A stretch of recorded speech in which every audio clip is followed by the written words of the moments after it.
Hello friends, तो आज हम स्टार्ट करेंगे SCMP का टेस्ट नंबर 3।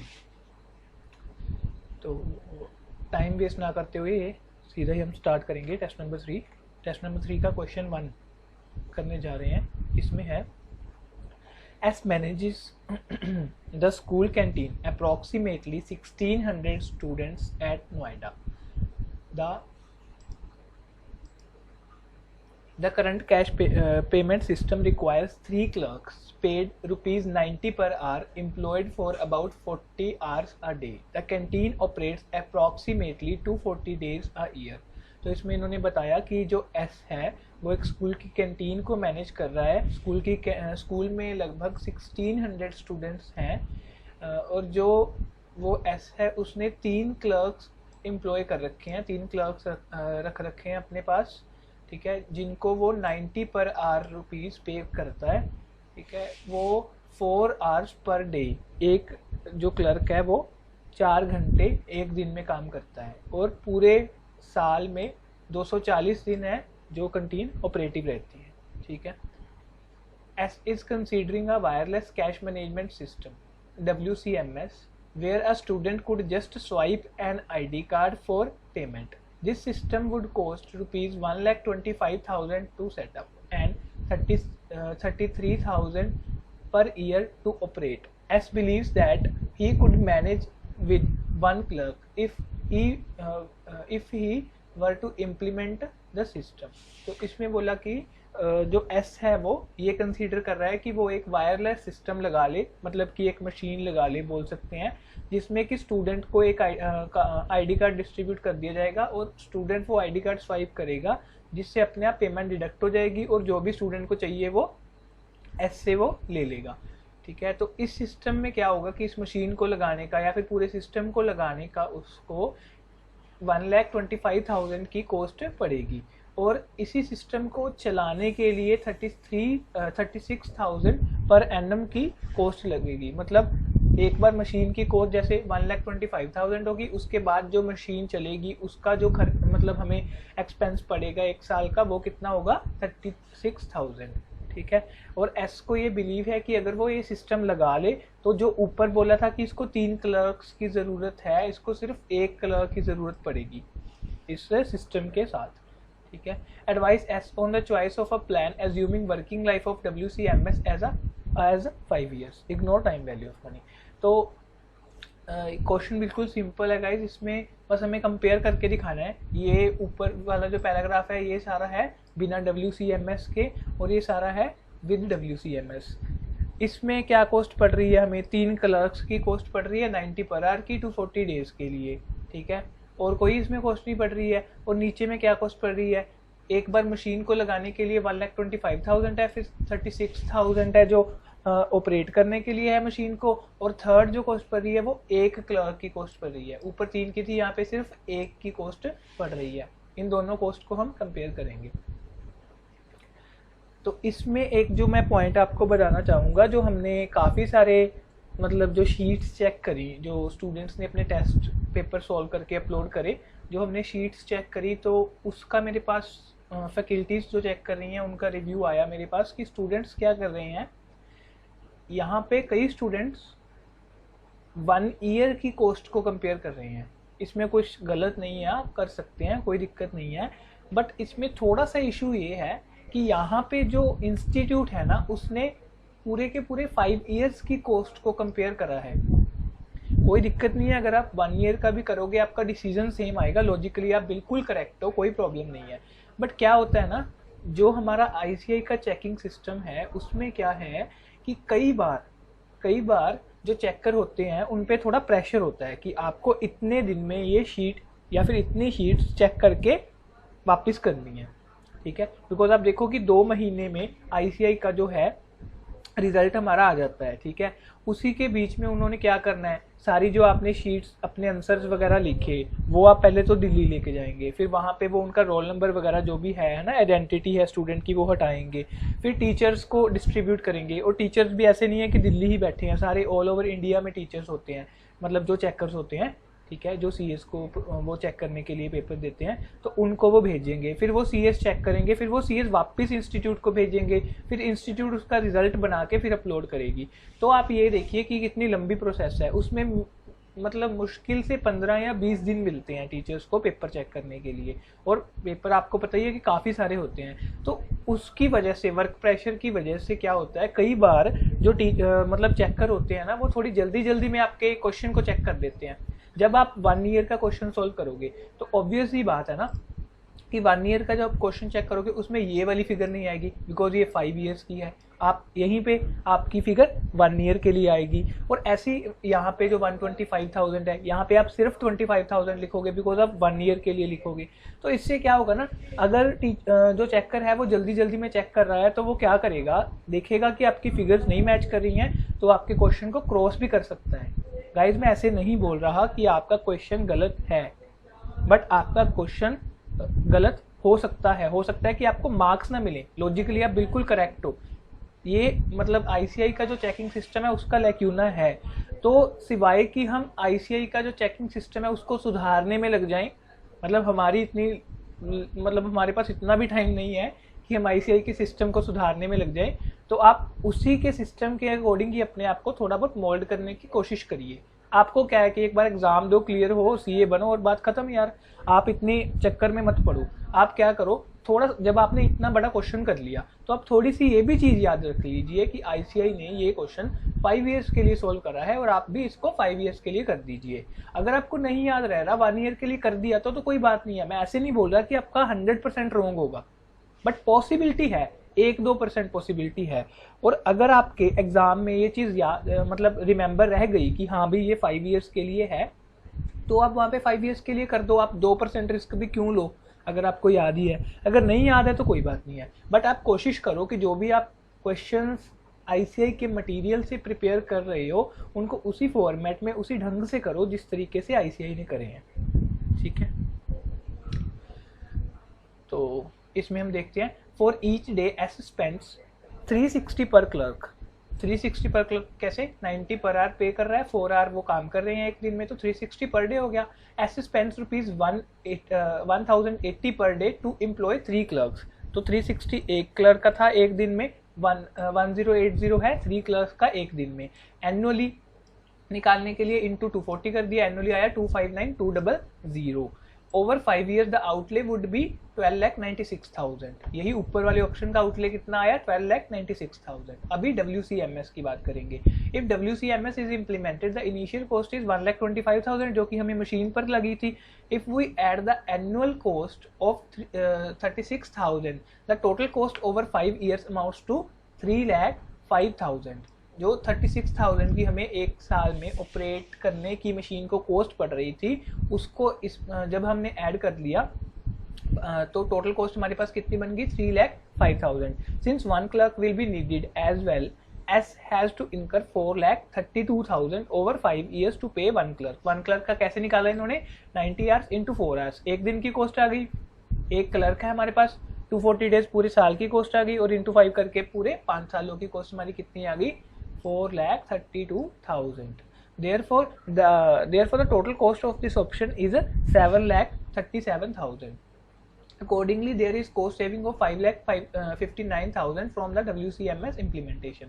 इसकी कॉस्ट हमारी आई 7,37,000, इसकी हमारी आई थी 12,96,000। इसको लेस करा तो हमारी कॉस्ट सेविंग कितनी होगी WCMS लगाने से, 5,59,000। तो इस क्वेश्चन में ही एक चीज और है जो डिस्कस करने वाली है।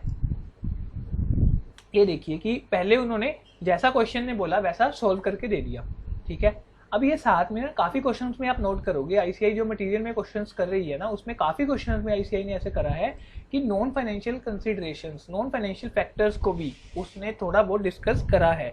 तो आप भी कोशिश करिए कि जो भी आप क्वेश्चन एग्जाम में करके आओगे उसमें 1 या 2 लाइन या जितना भी आपको लगता है, आप एक नॉन फाइनेंशियल फैक्टर्स भी वहाँ पे डिस्कस करके आइए कि एज पर अगर फाइनेंशियल फैक्टर देखा जाए तो हमारा ये डिसीजन है, बट अगर हम नॉन फाइनेंशियल फैक्टर्स को भी कंसीडर करें तो हो सकता है कि हमारा डिसीजन ये हो। या पढ़ोगे तो ये चीज़ पता चलेगी। फ्रेंड्स क्या होता है ना कि कई बार स्टूडेंट्स डाउट सेक्शन में या फिर वैसे कॉल पे हमसे ये चीज़ें पूछते हैं कि आप हमें स्ट्रेटजीज बताओ या फिर आप हमें SCMP को कैसे मतलब प्रेजेंट करना है वो चीज़ बताओ। तो वो चीज़ ना वैसे एक्सप्लेन करनी काफ़ी मुश्किल है। अगर आप बोलो ना कि कॉल पे आपको सारा समझा दो, ऐसे नहीं समझाया जा सकता। आप भी ये चीज़ समझो कि जैसे हम ये टेस्ट एक्सप्लेन कर रहे हैं तो इसमें हम आपको समझा सकते हैं। जैसे क्वेश्चन आया, इस क्वेश्चन में हमें क्या क्या पॉइंट लग रहे हैं कि आप ये करो, मतलब कि ये जो प्रोसेस है प्रेजेंटेशन की, ये आपको धीरे धीरे समझ आएगी। आप ये पूरी सीरीज सुनिए SCMP की जो हम डाल रहे हैं यहाँ पे कि ये आज हमारा टेस्ट 3 चल रहा है। उससे पहले हमने टेस्ट 1 और टेस्ट 2 की वीडियोस भी डाल दी हैं। आपने अगर वो अभी तक नहीं देखी हैं तो आप ज़रूर जाके उनको भी देखिए। मतलब उनमें भी हमने काफ़ी चीज़ें डिस्कस करी हैं जो आपको एग्जाम में हेल्प कर सकती हैं। तो आप यहाँ पे भी देखिए और मतलब जो टेस्ट 1, टेस्ट 2 और टेस्ट 3 ये तीनों चीज़ें भी आप तीनों टेस्ट वीडियोस देखिए और उसके बाद अगले टेस्ट जो है हमारे उनकी वीडियोस भी आएंगी। तो फिर आपको मतलब परफेक्टली नॉलेज हो जाएगी कि आपको कैसे प्रेजेंट करना है या फिर क्या क्या मैं मिस्टेक हम कर रहे हैं और जो हम सुधार सकते हैं। कई बार क्या होता है आप मिस्टेक नहीं कर रहे होते बट सिस्टम के आप साथ नहीं है। मतलब यही जो मैंने ऊपर बात बोली कि आप 1 ईयर का निकाल दोगे तो पॉसिबिलिटी है कि मतलब 1-2% पॉसिबिलिटी है। उसी तरीके से आप ये चीज़ें मतलब इन्हीं वीडियो से ही सीख पाओगे प्रॉपरली। वैसे हम ऑल्दो थोड़ा बहुत एक्सप्लेन कर देते हैं स्टूडेंट को कॉल पे भी और डाउट सेक्शन जो है हमारा वहाँ पे भी, बट फिर भी यहाँ पे अच्छे से एक्सप्लेन हो पाता है। ठीक है, तो नॉन फाइनेंशियल फैक्टर्स ये बोल रहे हैं the WCMS may be a lot more efficient but more rigid. जो WCMS है वो एफिशिएंट तो है बिकॉज 3 क्लर्क की बजाय हमें 1 क्लर्क की ज़रूरत पड़ी है, बट ये रिजिड है, बहुत ज़्यादा रिजिड है। For instance, but if a student forgets to bring his her card, अगर स्टूडेंट अपना कार्ड लेके आना ही भूल जाए तो वो ट्रांजेक्शन नहीं कर पाएगा। ठीक है, और transaction failure due to connectivity issue, या फिर जो भी हमारा सिस्टम है सपोज उसमें कोई कनेक्टिविटी इशू आ गया तो ट्रांजैक्शन फेलियर हो जाएगा। And may not have enough cash to pay, और हो सकता है कि स्टूडेंट के कार्ड में किसी पर्टिकुलर डे पर पे करने के लिए कैश अवेलेबल ना हो और वो कुछ खरीद ना पाए, जिससे हमारी सेल भी हैम्पर हो सकती है। ऑटोमेटेड सिस्टम्स में be less able to handle these situations। Automated system वैसे तो सही है बट ऐसी सिचुएशंस को हैंडल नहीं कर सकते। Having clerks may add an aspect of flexibility and a human aspect that is hard to quantify। Clerk को जो मतलब जो क्लर्क है हमारे पास उससे हमारी फ्लेक्सिबिलिटी बढ़ती है। ठीक है, और जो ह्यूमन एस्पेक्ट है वो तो है, उसको क्वांटिफाई तो हम नहीं कर सकते। ठीक है, बिकॉज इन सिचुएशंस को भी जो ह्यूमंस हैं वो डील कर पाएंगे। ठीक है, कंक्लूजन क्या है? Obviously WCMS option is more cost effective for S because there is a cost saving of rupees 5,59,000 but non-financial factors should also be taken into consideration। ये लाइन तो आप अच्छे से याद कर लीजिए, ये तो आप हर क्वेश्चन में लिख ही दीजिए और लिख के इसको थोड़ा सा अंडरलाइन भी कर दीजिए पेंसिल के साथ या पेन के साथ ही। non-financial factors should also be taken into consideration। ठीक है गाइस, अभी हमारा क्वेश्चन 1 हो गया कंप्लीट। अभी हम स्टार्ट करेंगे question number 2। Bathway India Limited is an ISO, a premier multi-discipline company। BIL manufactures a diverse range of products with pressure vessels, wagons, steel casting, etc. To manufacture wagons, BIL undertake structural fabrication jobs and manufacturing retrofitting of EOT crane। It is presently the flagship company of the Bathway Group, comprising of renowned companies such as Krishna Agriculture, Chang Phosphate, etc. The group was launched with the idea of one virtual company with diversified businesses and is based on 4 fundamental principles: collaboration, sustainability, inclusiveness and being global। Bathway India Limited, यहाँ से properly question start है। Bathway India Limited has 2 divisions, namely bogie division BD and wagon division WD for manufacturing of wagon। BD manufactures bogies and WD manufactures various types of wagons like freight wagon, tank wagon, special wagon, etc. To manufacture a wagon, WD needs 4 bogies। एक wagon बनाने के लिए WD को कितने bogies चाहिए? 4 bogies। BD is the only manufacturer of the bogies and supplies both WD and outside customers। जो BD division है वो bogies को WD को भी इंटरनली ट्रांसफर भी करती है और आउटसाइड कस्टमर्स को भी सेल करती है। Details of BD and WD for the coming financial year 2021-22 are as follows। तो ये BD की पर बोगी कॉस्ट दे रखी है और ये WD की पर वेगन कॉस्ट दे रखी है। इसकी फिक्स्ड कॉस्ट आ गई, वेरिएबल कॉस्ट आ गई, कैपेसिटी पर मंथ 320 बोगीज बना सकती है, ये 12 वेगन्स बना सकते हैं। यहाँ पे ये स्टार लगा के लिखा है इन्होंने, जो वेरिएबल कॉस्ट लिखी है 4,80,000 एक्सक्लूडिंग ट्रांसफर कॉस्ट, मतलब जो BD डिवीज़न अपनी बोगीज को WD को ट्रांसफ़र करेगी उसकी जो कॉस्ट है वेरिएबल कॉस्ट में इंक्लूडेड नहीं है, तो हम अलग से इसको इंक्लूड करेंगे जब क्वेश्चन सॉल्व करेंगे। ठीक है। Market research has indicated that the demands in the market for Bathway India Limited's product at different quotations are as follows. For bogies, तो bogies जो BD डिवीजन है उसका इन्होंने डाटा दे रखा है। Quotation price of 320, no tender will be awarded. 3,20,000 के price पे इनके पास एक भी यूनिट का ऑर्डर नहीं है, मतलब इनकी डिमांड जीरो है। But demand will increase by 30 bogies with every 10,000 reduction in unit quotation price below 3,20,000. But जो डिमांड है वो इंक्रीज हो जाएगी 30 बोगीज की जब हम 10,000 का प्राइस में रिडक्शन करेंगे। ठीक है। फॉर वेगन्स, ये वेगन्स का डाटा है WD division. Quotation price 17,10,000, no tender will be awarded, but the demand for the wagon will increased by 2 wagons with every ₹50,000 reduction in the unit quotation price below 17,10,000. ठीक है।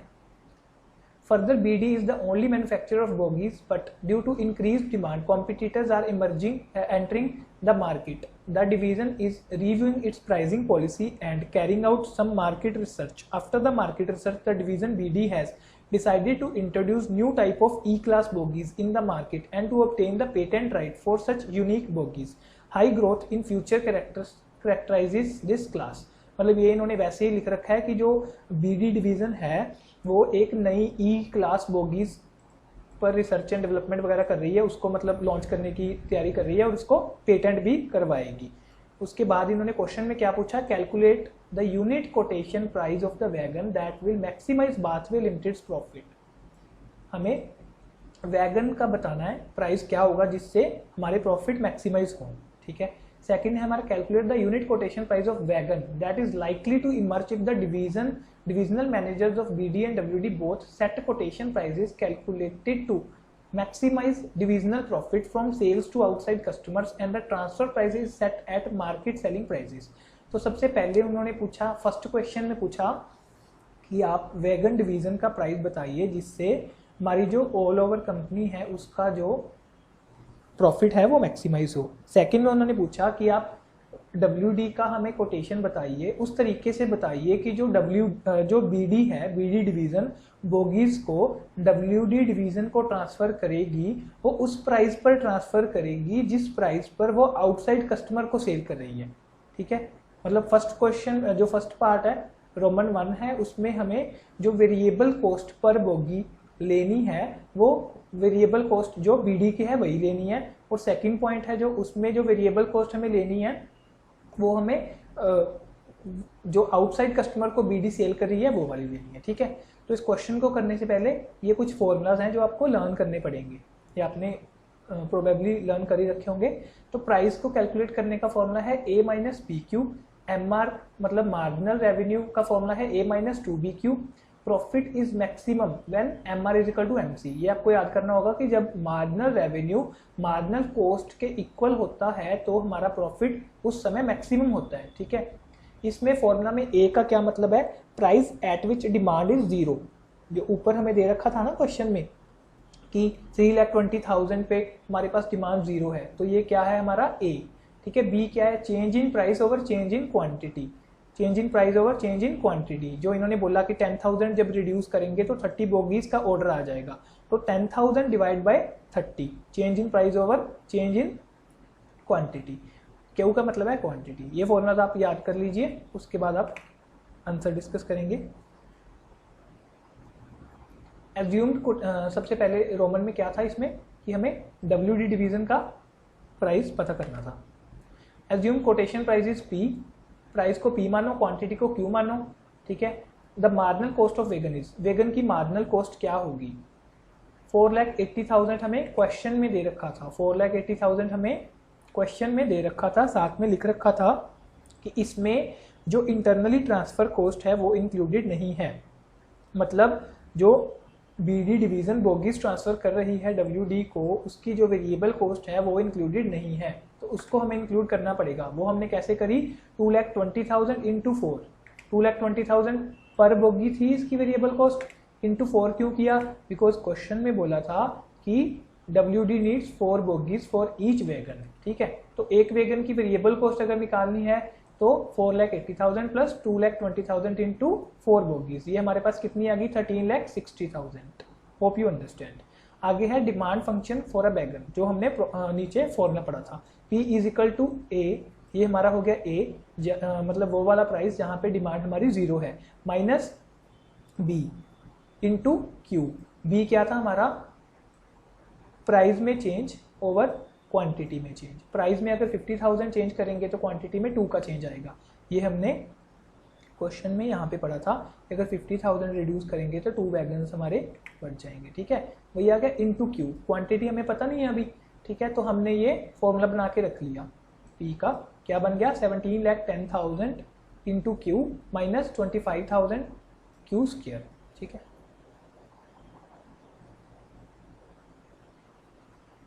उसके बाद marginal revenue हमारा है 17,10,000 minus 50,000 Q, because marginal revenue का क्या formula था, P minus 2BQ, ठीक है। तो 2 से इंटू कर दिया, उसके बाद Q आ गया, ये हमारा फॉर्मूला हो गया।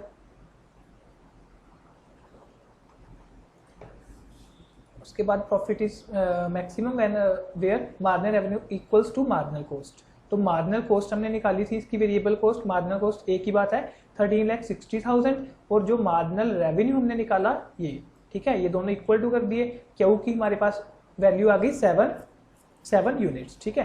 तो क्यू को हमने इसमें पुटअप कर दिया, प्राइस की कोटेशन जो हमारे पास ये थी, इसमें हमने क्यू को पुटअप किया तो प्राइस हमारे पास आया 15,35,000।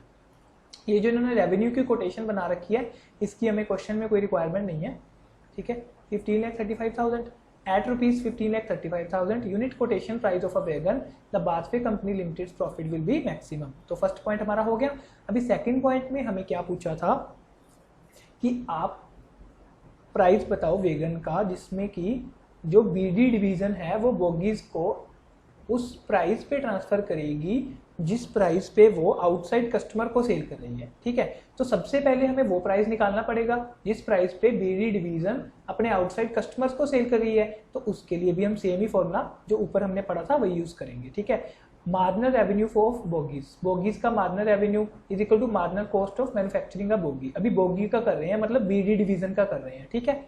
बीडी डिवीजन के लिए हमारे पास ये ए है, ए माइनस 2BQ, ये फॉर्मूला लगा दिया इन्होंने। 2,20,000 हमारे पास वेरिएबल कॉस्ट मतलब कि मार्जिनल कॉस्ट है, तो यहाँ से हमें क्यू आ गया हमारे पास 150 यूनिट्स। तो P के फॉर्मूला में मतलब A माइनस बी क्यू, उसमें हमने जब क्यू को पुटअप किया तो हमारे पास प्राइस आ गया 2,70,000। ये हमारा आ गया BD डिवीजन का पर बोगी ट्रांसफर प्राइस, ठीक है। अभी हम WD का देखेंगे। BD will earn maximum profit when it will quote 2,70,000 to outside market, since outside market quotation is transfer price as well, so transfer price to WD will be 2,70,000 and it forms part of WD's marginal cost, ठीक है। ये चीज हम discuss कर चुके हैं। उसके बाद at WD division manager would ensure the divisional marginal revenue should be equal to divisional marginal cost so that profit will be maximum। जब marginal cost marginal revenue के बराबर होगा तो हमारा profit maximum होगा, ठीक है। marginal revenue of the wagon, ये हमने 17,10,000 ये ऊपर करा था, वही कोटेशन हमारे पास आ गई, बट यहाँ पे हमारे पास marginal cost चेंज हो गई। यहाँ पे marginal cost per bogie 2,70,000 consider करेंगे इंटू 4 बोगीज। क्यों किया, बिकॉज एक वैगन में 4 बोगीज लगती हैं। 4,80,000 क्यों किया, बिकॉज वहां पे वेरिएबल कॉस्ट दे रखी थी हमारे पास WD डिवीजन की, ठीक है। तो क्यू हमारे पास आ गया, क्वांटिटी 3 यूनिट्स आ गई। क्यू को P की कोटेशन में पुटअप किया तो हमारे पास 16,35,000 प्राइस आ गया। The unit quotation price of wagon that emerges as a result of market based transfer price is 16,35,000, ठीक है फ्रेंड्स। तो मेनली ये क्वेश्चन सिंपल ही था, बस आपको ये जो फॉर्मूलाज हैं ये याद रखने जरूरी है यहाँ पे, ठीक है। अभी ये क्वेश्चन सेकंड का बी पार्ट।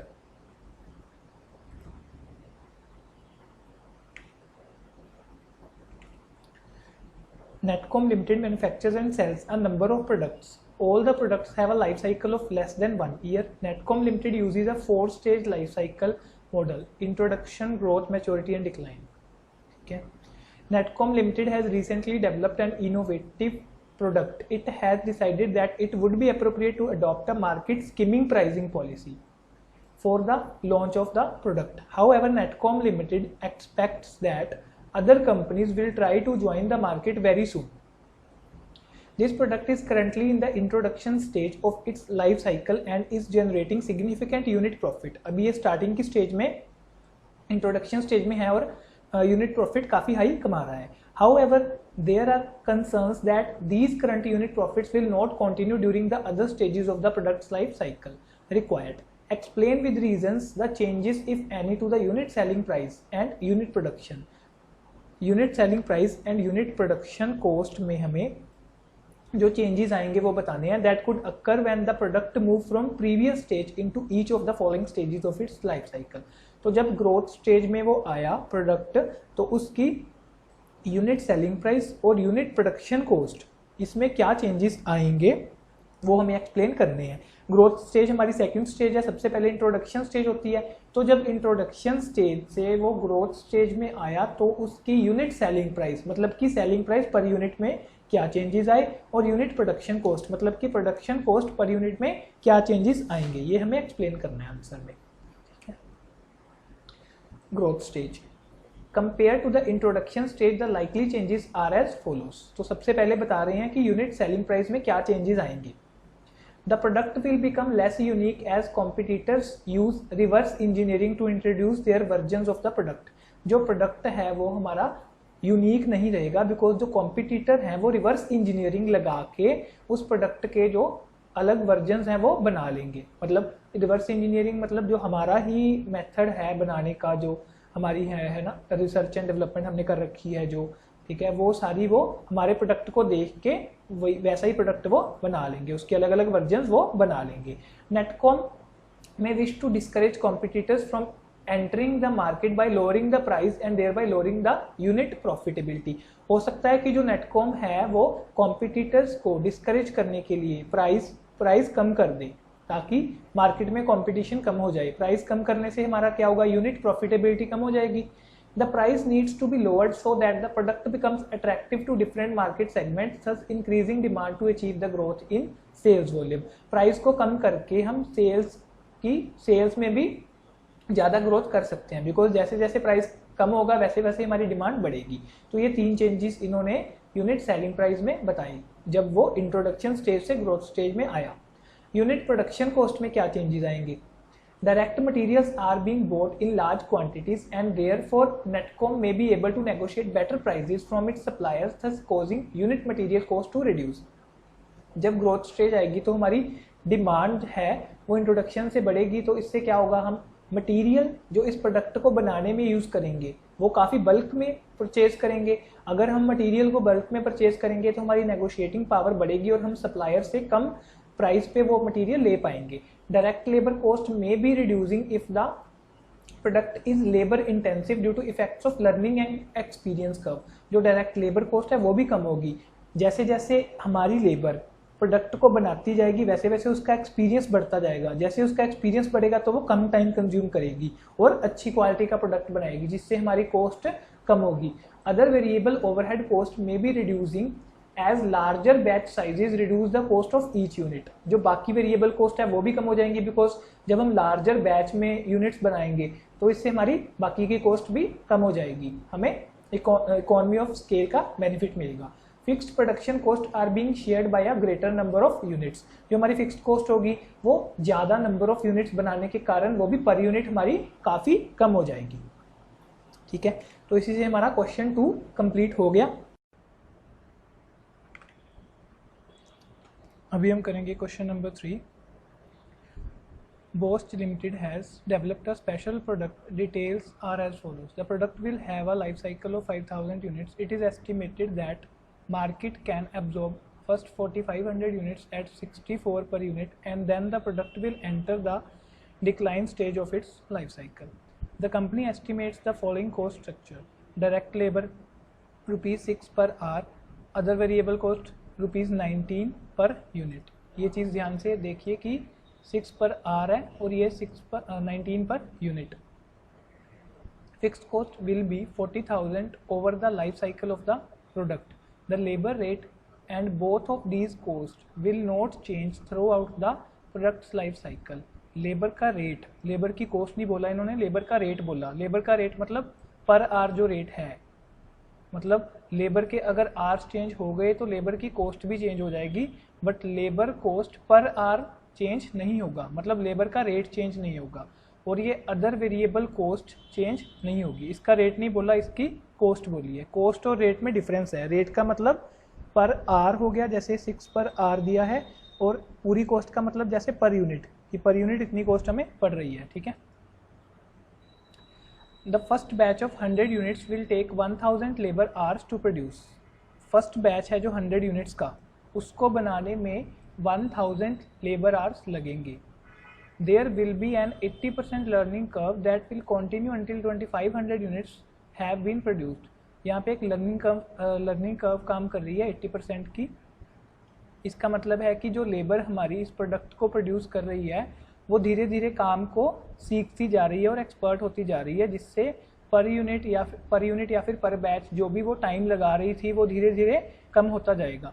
तो ये जो लर्निंग कर्व चल रही है जिससे हमारा टाइम कम होता जा रहा है वो 2500 यूनिट्स तक चलेगा, ठीक है। Batches after this level will each take the same amount of time as the 25th batch. जब 25th बैच बना चुकी लेबर तो उसके बाद जितने भी बैच बनाएगी उन पे कितना टाइम लगेगा, जितना 25th बैच पर लगा था। मतलब फर्स्ट बैच से लेके 25th बैच तक वो लेबर लर्निंग कर्व का इफेक्ट लेती जाएगी, धीरे धीरे वो टाइम जो कंज्यूम कर रही है वो कम होता जाएगा। बट 25th नंबर बैच पे आके ऐसी सिचुएशन बन जाएगी कि उसके बाद लेबर उतना टाइम हर बैच पे लेगी, मतलब उसके बाद लर्निंग कर्व का जो इफेक्ट है वो जीरो हो जाएगा हमारे पास, कि उतना ही टाइम उसके बाद लगेगा। The batch size will always be 100 units. जो बैच का साइज है वो 100 यूनिट्स का है। रिक्वायर्ड पूछा क्या है क्वेश्चन में, calculate average selling price of the final 500 units that will allow the company to earn a total profit of 80,000 from the product if average time for 24 batches is 359.40 hours। ये बोल रहे हैं कि आप सेलिंग प्राइस बताओ final 500 units का जिससे हम 80,000 का प्रॉफिट अर्न कर पाएँ। एवरेज सेलिंग प्राइस बताना है फाइनल 500 यूनिट्स का जिससे हम 80,000 प्रॉफिट अर्न कर पाएँ। और इन्होंने हमें साथ में दे दिया कि जो 24 बैचेस हैं, एवरेज टाइम फॉर 24 बैचेस, मतलब 24 बैचेस पे जो भी टोटल टाइम लगा, पूरे का पूरा टाइम जितना भी लगा 24 बैचेस पे डिवाइडेड बाय 24 करके हमारे पास ये आया, मतलब ये एवरेज टाइम है 24th बैच पे एवरेज टाइम। आगे इन्होंने लर्निंग कोफिशिएंट दे रखा है। The values of the logs have been given for the calculation purpose. ये लॉग की वैल्यूज दे रखी हैं, एंटी लॉग की वैल्यूज दे रखी हैं, जिससे हम लॉग को कैलकुलेट करेंगे, ठीक है।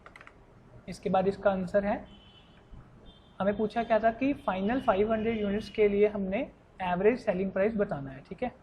सबसे पहले हम डायरेक्ट लेबर कॉस्ट कैलकुलेट करेंगे जो हमारे पास थी ₹6 पर आर, बट हमें आर नहीं पता कि कितने लगेंगे, ठीक है। आर हमें नहीं पता कि कितने लगेंगे, तो उसके लिए हमें आर कैलकुलेट करने पड़ेंगे। 24th बैच पे एवरेज टाइम हमें गिवन था ये वाला 359.40, ठीक है। अगर हम 25th बैच पे भी एवरेज टाइम कैलकुलेट कर लें, 25th बैच पे भी अगर एवरेज टाइम कैलकुलेट कर लें तो हमें स्पेसिफिकली 25th बैच पर कितना टाइम लग रहा है वो हमें मिल जाएगा। और उसके बाद 25th बैच के बाद जितने भी बैचेज हैं सब पे कितना टाइम लगा है, क्वेश्चन में गिवन था कि जितना 25th बैच पे लगा था, ठीक है। तो वो हमारा सॉर्ट आउट हो जाएगा। 24 का हमें दे रखा है, 25th का हमें निकालना है, जिससे बाकी बैचेस का भी ऑटोमेटिकली हमारे पास आ जाएगा, ठीक है। तो सबसे पहले हम ये देखते हैं कि इन्होंने कैसे कैलकुलेट करा। क्यूमुलेटिव एवरेज टाइम पर batch for first 25 batches. First 25 batches का एवरेज टाइम हम कैलकुलेट करेंगे। इसका फॉर्मूला क्या है, y = ax x की पावर b, ठीक है। y का क्या मतलब है, एवरेज टाइम पर बैच फॉर x बैचेस, मतलब यहाँ पे x हमारा कितना है 25, 25th बैच पे हमारा एवरेज टाइम क्या है, वो क्या है y, ठीक है। y हमें कैलकुलेट करनी है। a क्या है, time required for first batch. First batch के लिए टाइम कितना रिक्वायर्ड था 1000 आवर्स, हमने क्वेश्चन में देखा था। एक्स क्या है, cumulative number of batches produce, अभी ऊपर मैंने बताया कि 25 है यहाँ पे हमारा एक्स, क्योंकि हम 25th बैच पे एवरेज टाइम निकाल रहे हैं, ठीक है। बी क्या है हमारा, लर्निंग कोफिशिएंट, लर्निंग कोफिशिएंट हमें क्वेश्चन में गिवन है 0.322, ठीक है। तो फॉर्मूला में हम सारी फिगर्स को पुट आउट कर देंगे। ए हमारा था 1000, फर्स्ट बैच पे कितना टाइम लगा 25 था हमारा 25th बैच जिस पे हम कैलकुलेट कर रहे हैं एवरेज टाइम को, ये हमारा लर्निंग कोफिशिएंट आ गया, ठीक है। उसके बाद इन्होंने बोथ साइड पे लॉग कर दिया, ठीक है, y का भी लॉग हो गया और इधर भी दोनों साइड पे लॉग हो गया। लॉग को सॉल्व किया, ठीक है, लॉग को सॉल्व करके एंटी लॉग लगाया और हमारे पास आंसर आया 354.70 आवर्स, मतलब 25th बैच पे हमारा एवरेज टाइम कितना लगा 25th बैच पे टोटल जितने भी बैचेस हैं 25th तक उन पे एवरेज टाइम कितना कैलकुलेट हुआ हमारा 354.70 आवर्स। तो हमें अभी 25th बैच पे इंडिविजुअली कितना लगा, 25th बैच पे इंडिविजुअली कितना लगा वो हमें कैलकुलेट करना है। तो वो कैसे कैलकुलेट करेंगे, पहले टोटल टाइम फॉर 25 बैचेस निकालेंगे। टोटल टाइम कैसे, ये हमारे पास एवरेज था, एवरेज को इंटू 25 बैचेस कर दिया तो हमारे पास टोटल टाइम आ गया 25 बैचेस पे कितना लगा। अभी total time for first 24 batches ये हमें गिवन था 359.40 आवर्स, इससे 24 को इंटू करा तो हमारे पास total time up to 24 batches आ गया। जब इन दोनों को आपस में हमने सब्सट्रैक्ट करा तो हमारे पास 25th बैच पे इंडिविजुअली कितना टाइम लगा वो आ गया, जो कि है हमारा 241.90 आवर्स। तो ये पार्ट क्वेश्चन में सबसे इंपॉर्टेंट था, ये हमें कैलकुलेट करके दिखाना था। तो इसमें 25th बैच का हमारे पास 241.90 आवर्स आ गया। जो बाकी के बैचेज हैं इसके बाद वाले सभी पे इतना ही टाइम लगा है, ये हमने क्वेश्चन में देखा था, ठीक है। तो अभी ऊपर वाले पार्ट में देख रहे हैं कि लेबर कॉस्ट इन्होंने कैसे कैलकुलेट करी। ये इन्होंने ले लिया 24 बैचेस पे टोटल टाइम, ये अभी हमने देखा था 24 बैचेस पे टोटल टाइम हमारा कितना था, 25 बैचेस पे टोटल टाइम लिया इन्होंने 8867.50 8867.50 टोटल ले लिया।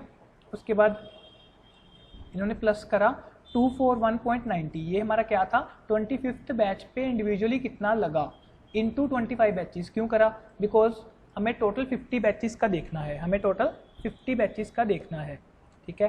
241.90 इंटू 25 कर दिया तो 25 बैचेस के बाद वाले जो 25 बैचेस थे उन पे टाइम आ गया, और ये total time of first 25 batches का हमने नीचे कैलकुलेट करा था, ठीक है। ये भी हमारा आ गया, इंटू 6 कर दिया लेबर रेट, तो हमारे पास लेबर कॉस्ट पूरी की पूरी आ गई, ठीक है। उसके बाद अदर वेरिएबल कॉस्ट हमारे पास थी 19, इन्होंने दे रखी थी पर यूनिट कितनी है, क्वेश्चन में गिवन है 19 पर यूनिट कॉस्ट है अदर वेरिएबल कॉस्ट। तो 5000 यूनिट से हमने इंटू करा, टोटल आ गया हमारे पास variable cost. Fix cost question में गिवन थी 40,000, टोटल लाइफ साइकिल कॉस्ट हमारी इन तीनों का टोटल करके कितना आ गया 2,24,490। उसके बाद डिजायर्ड प्रॉफिट, हमें प्रॉफिट कितना डिजायर्ड था 80,000, ये भी क्वेश्चन में गिवन था। अभी एक्सपेक्टेड सेल प्राइस कैसे आया, इन दोनों को ऐड कर दिया हमने, अपनी टोटल कॉस्ट को प्रॉफिट से ऐड करा तो हमारे पास डिजायर्ड सेलिंग प्राइस आ गया, ठीक है। सेल्स वैल्यू जो 4500 यूनिट्स की हमें सेल वैल्यू गिवन थी 64, उसको इंटू करके लिख दिया हमें। उसके बाद इन दोनों को लेस करके इतना सेल वैल्यू हमें लास्ट 500 यूनिट से चाहिए, इतना सेल वैल्यू हमें लास्ट 500 यूनिट से चाहिए 80,000 प्रॉफिट को अर्न करने के लिए। तो हमने इस सेल वैल्यू को 500 से डिवाइड करा तो हमारे पास लास्ट 500 यूनिट्स का सेलिंग प्राइस आ गया 32.98। अगर हम लास्ट वाले 500 यूनिट्स को इस प्राइस पे बेचेंगे तो हमारे पास 80,000 का प्रॉफिट अर्न हो जाएगा, ठीक है। यही क्वेश्चन में हमें रिक्वायरमेंट थी क्वेश्चन की, तो ये कंप्लीट हो गया।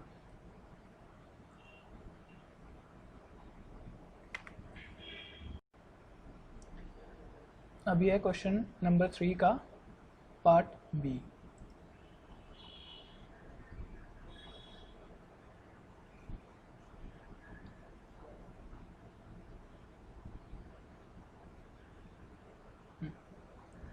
इसमें है catalyst limited makes a single product with the following details. Selling price 10 है। इन्होंने दो सिचुएशंस बता रखी हैं, पहले एक करंट सिचुएशन बताई है, ठीक है। उसके बाद इन्होंने कोई चेंजेस वगैरह करे होंगे, जिस चेंजेस के बारे में इन्होंने यहाँ पे लिखा है, उन चेंजेस के अकॉर्डिंग क्या क्या है ये डाटा इन्होंने इधर वाले कॉलम में दे रखा है। सेलिंग प्राइस करंट सिचुएशन में है 10 हमारा, डायरेक्ट कॉस्ट हमारी है 5, प्रेजेंट ये पर यूनिट है दोनों चीज़ें, ठीक है। Present number of setups per production period before each production run setup is done. हर जब भी हम प्रोडक्शन करते हैं तो सेटअप करते हैं मशीन्स को, जैसे एक बार हमने कोई एक लॉट बना लिया, उसके बाद मशीन को दोबारा से साफ़ करेंगे या फिर उसको दोबारा सेट करेंगे, तो उसके बाद दोबारा चलाएंगे, ठीक है। तो present number of setups per production period, एक प्रोडक्शन पीरियड में कितनी सेटअप्स करते हैं, मशीन को कितनी बार सेटअप करना पड़ता है, 42 टाइम्स। कॉस्ट पर सेटअप, एक सेटअप में कितनी कॉस्ट आती है हमारी 450, जो कि प्रपोज चेंज जो हमारे हैं उसमें कॉस्ट 90 से कम हो गई। मतलब ये जो चेंजेस नीचे बताएंगे उनके अकॉर्डिंग अगर हम चलेंगे तो हमारी कॉस्ट कितनी हो जाएगी 360। 90 से कम होना मतलब 450 माइनस 90 इज इक्वल टू 360।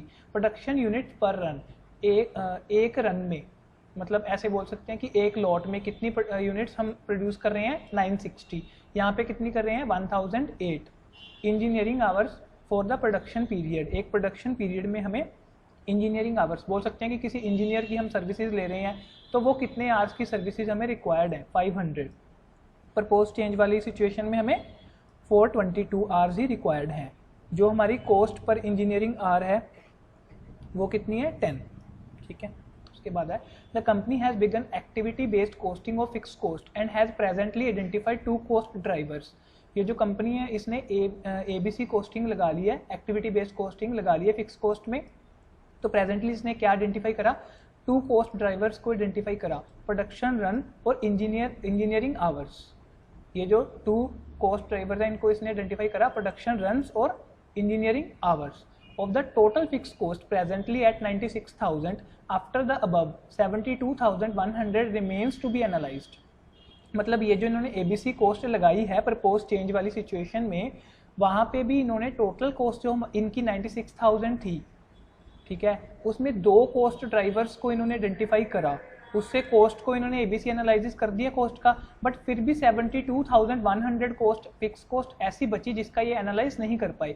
मतलब ये जो इनका डिफरेंस है वो वाली कॉस्ट इन दोनों में आ गई, प्रोडक्शन रन में और इंजीनियरिंग आवर्स में, ठीक है। There are changes as proposed above for the next production period for the same volume of output।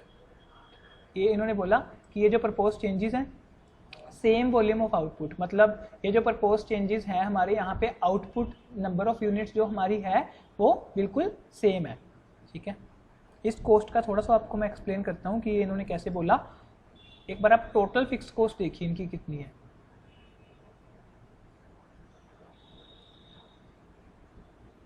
जब क्वेश्चन सॉल्व करेंगे तो आपको ये चीज़ का मैं एनालाइज बताऊंगा लास्ट में कि इन्होंने ये चीज़ कैसे लिखी है, ठीक है। ऐसे ये कोई इतनी बड़ी बात तो नहीं है, क्वेश्चन तो हमारा सॉल्व हो जाएगा, बट फिर भी इस चीज़ को हम थोड़ा एक्सप्लेन करेंगे कि कैसे है, ठीक है। क्वेश्चन में क्या रिक्वायरमेंट है, compute units and production runs catalyst limited should produce in the change scenario for break even. जो चेंज सिनेरियो हमारा है उसमें उसको कितने यूनिट्स प्रोड्यूस करने पड़ेंगे ब्रेक इवन के लिए, मतलब कि उसको नो प्रॉफिट नो लॉस की सिचुएशन में आने के लिए कितने यूनिट्स प्रोड्यूस करने पड़ेंगे, और इसी को ब्रेक इवन पॉइंट सेल को हमें प्रोडक्शन रन्स में भी निकाल के देना है इनको, ठीक है। तो इसका आंसर देखेंगे।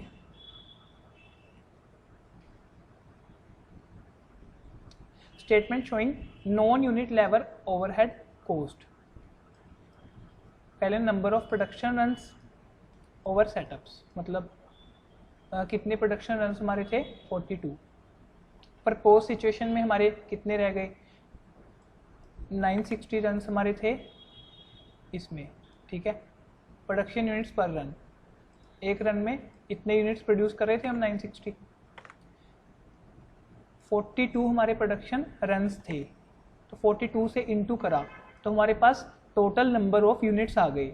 जब 960 मतलब एक रन में कितने हमारे यूनिट्स थे, वो हमने 960 को इंटू करा 42, मतलब कितने हमारे रन्स थे, तो टोटल नंबर ऑफ यूनिट्स हमारे पास आ गए।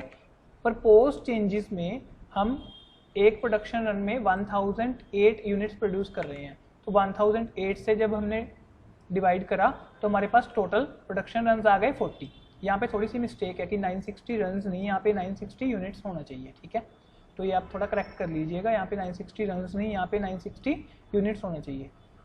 960 यूनिट्स पर रन है हमारे पास, 42 रन्स मतलब सेटअप्स हमारे हैं। तो टोटल नंबर ऑफ यूनिट्स इनको इंटू करा तो आ गए, एक रन में कितने यूनिट्स हैं पर पोस्ट सिचुएशन में 1008, इससे डिवाइड करा तो हमारे पास 40 रन्स आ गए पर पोस्ट सिचुएशन में, ठीक है। यहाँ पे 42 गिवन था क्वेश्चन में, तो 42 हमने डायरेक्टली लिख दिया।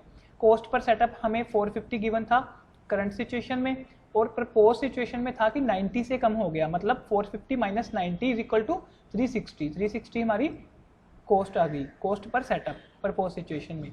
प्रोडक्शन यूनिट्स पर रन 960 यहाँ पे गिवन था और 1008 यहाँ पे गिवन था। प्रोडक्शन यूनिट्स हमारे पास कितने आए, 960 इंटू 42, 960 यूनिट्स पर रन, और 42 था हमारे कितने टोटल रन्स हैं, तो टोटल हमारे पास यूनिट्स कितने आ गई 40,320। क्वेश्चन में गिवन था कि जो प्रपोज चेंजेस वाली सिचुएशन है वहाँ पे भी हमारी जो क्वांटिटी है वो सेम है, तो हमारी क्वांटिटी यहाँ पे भी 40,320 ही रहेगी। उसके बाद है इंजीनियरिंग आवर्स, यहाँ पे था 500 और यहाँ पे था 422, ये हमें क्वेश्चन में गिवन था, ठीक है। ये जो इंजीनियरिंग कॉस्ट पर आवर थी 10, यहाँ पे भी वो सेम है, बिकॉज कोई चेंजेस तो इसमें इन्होंने बोला नहीं, तो हम यहाँ पे सेम लेके चलेंगे। उसके बाद क्वेश्चन की ये हमने सिर्फ अभी डाटा लिखा सारा इनका, मतलब डाटा को एक अच्छे टेबल में लिख लिया ताकि हमें क्वेश्चन को सॉल्व करने में थोड़ी हेल्प हो जाएगी। उसके बाद ब्रेक इवन पॉइंट पूछा था उन्होंने, ठीक है। ब्रेक इवन पॉइंट का फॉर्मूला क्या है, fixed cost divide by contribution per unit. यहाँ पे फिक्स्ड कॉस्ट जो हमारी है उसको इन्होंने दो चीज़ों में डिवाइड कर लिया था, एबीसी एनालिसिस कर लिया था, जो सेटअप कॉस्ट थी हमारी और जो इंजीनियरिंग कॉस्ट थी उसको डिवाइड कर लिया था, ठीक है। तो उस तरीके से हम करेंगे। ये चीज़ मैंने जो बोला था आपको बताऊंगा कि ये देखिए 72,100 था हमारा, इन्होंने यहाँ पे क्या बोलने की कोशिश करी थी कि हमारी टोटल जो फिक्स कॉस्ट है वो 96,000 है।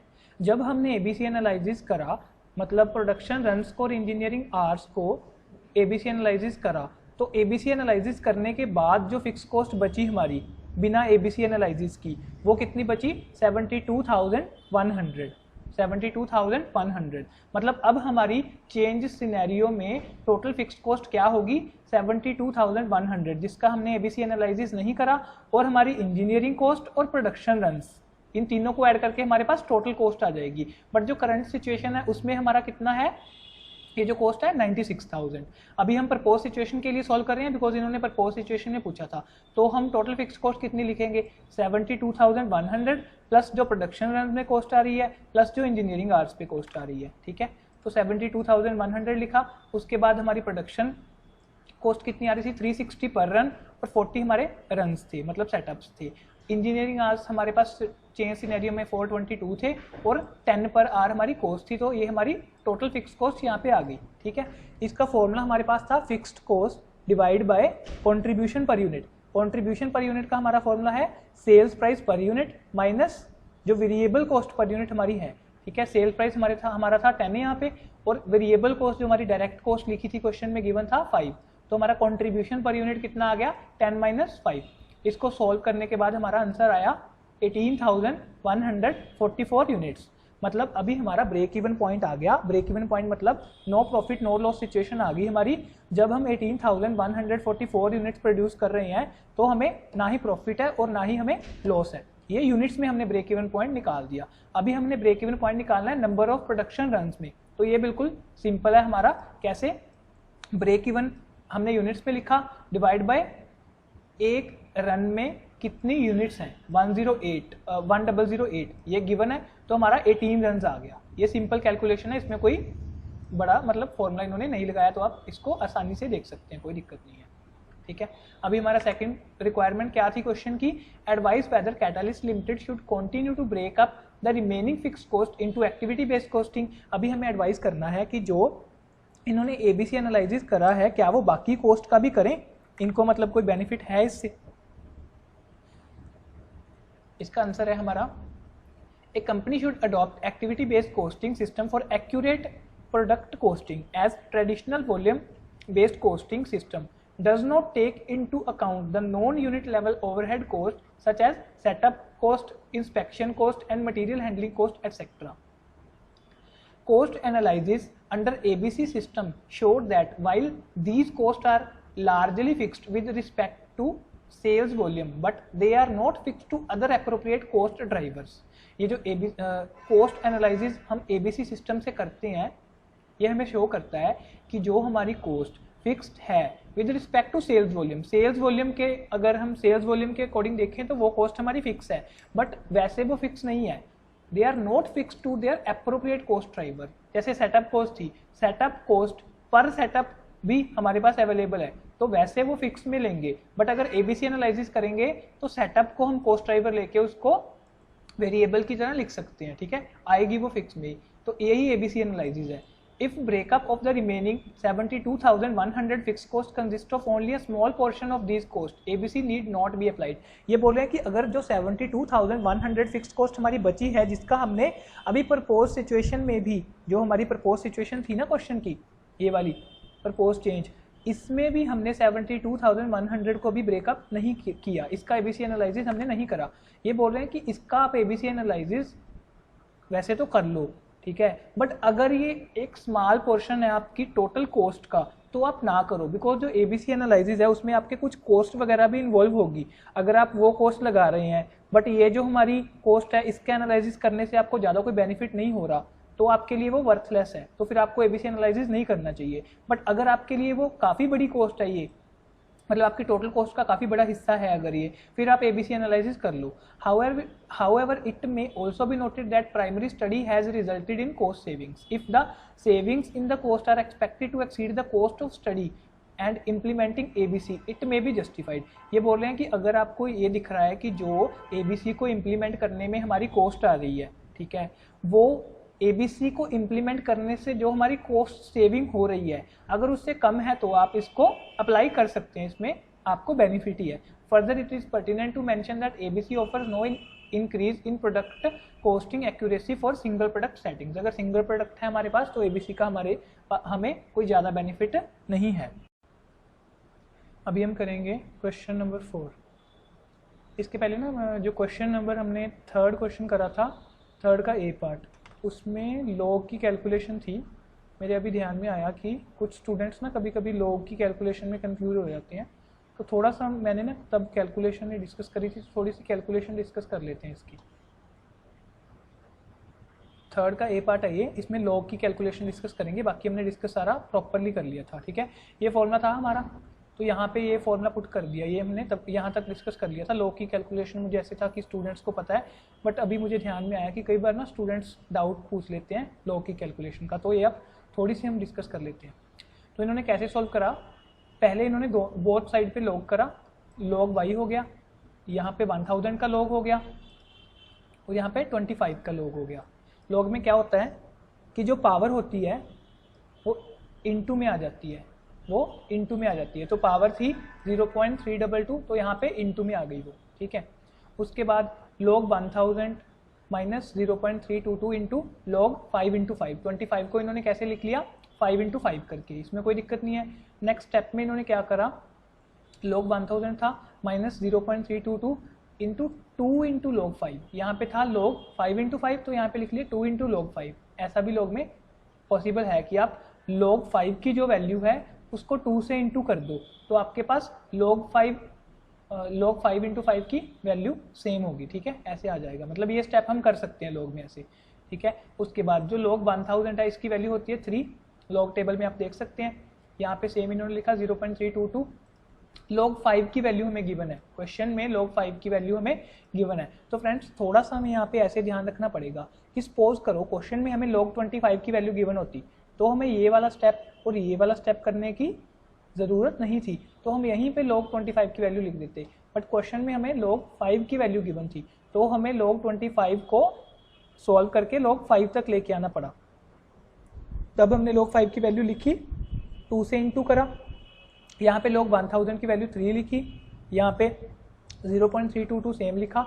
ठीक है, उसके बाद इसको सॉल्व करके हमारा आ गया 2.549863. ये क्या आया, log y. log y किसके इक्वल टू आया, 2.549863. बट हमें वैल्यू किसकी चाहिए, y की. log y की वैल्यू नहीं चाहिए, हमें अकेले y की वैल्यू चाहिए।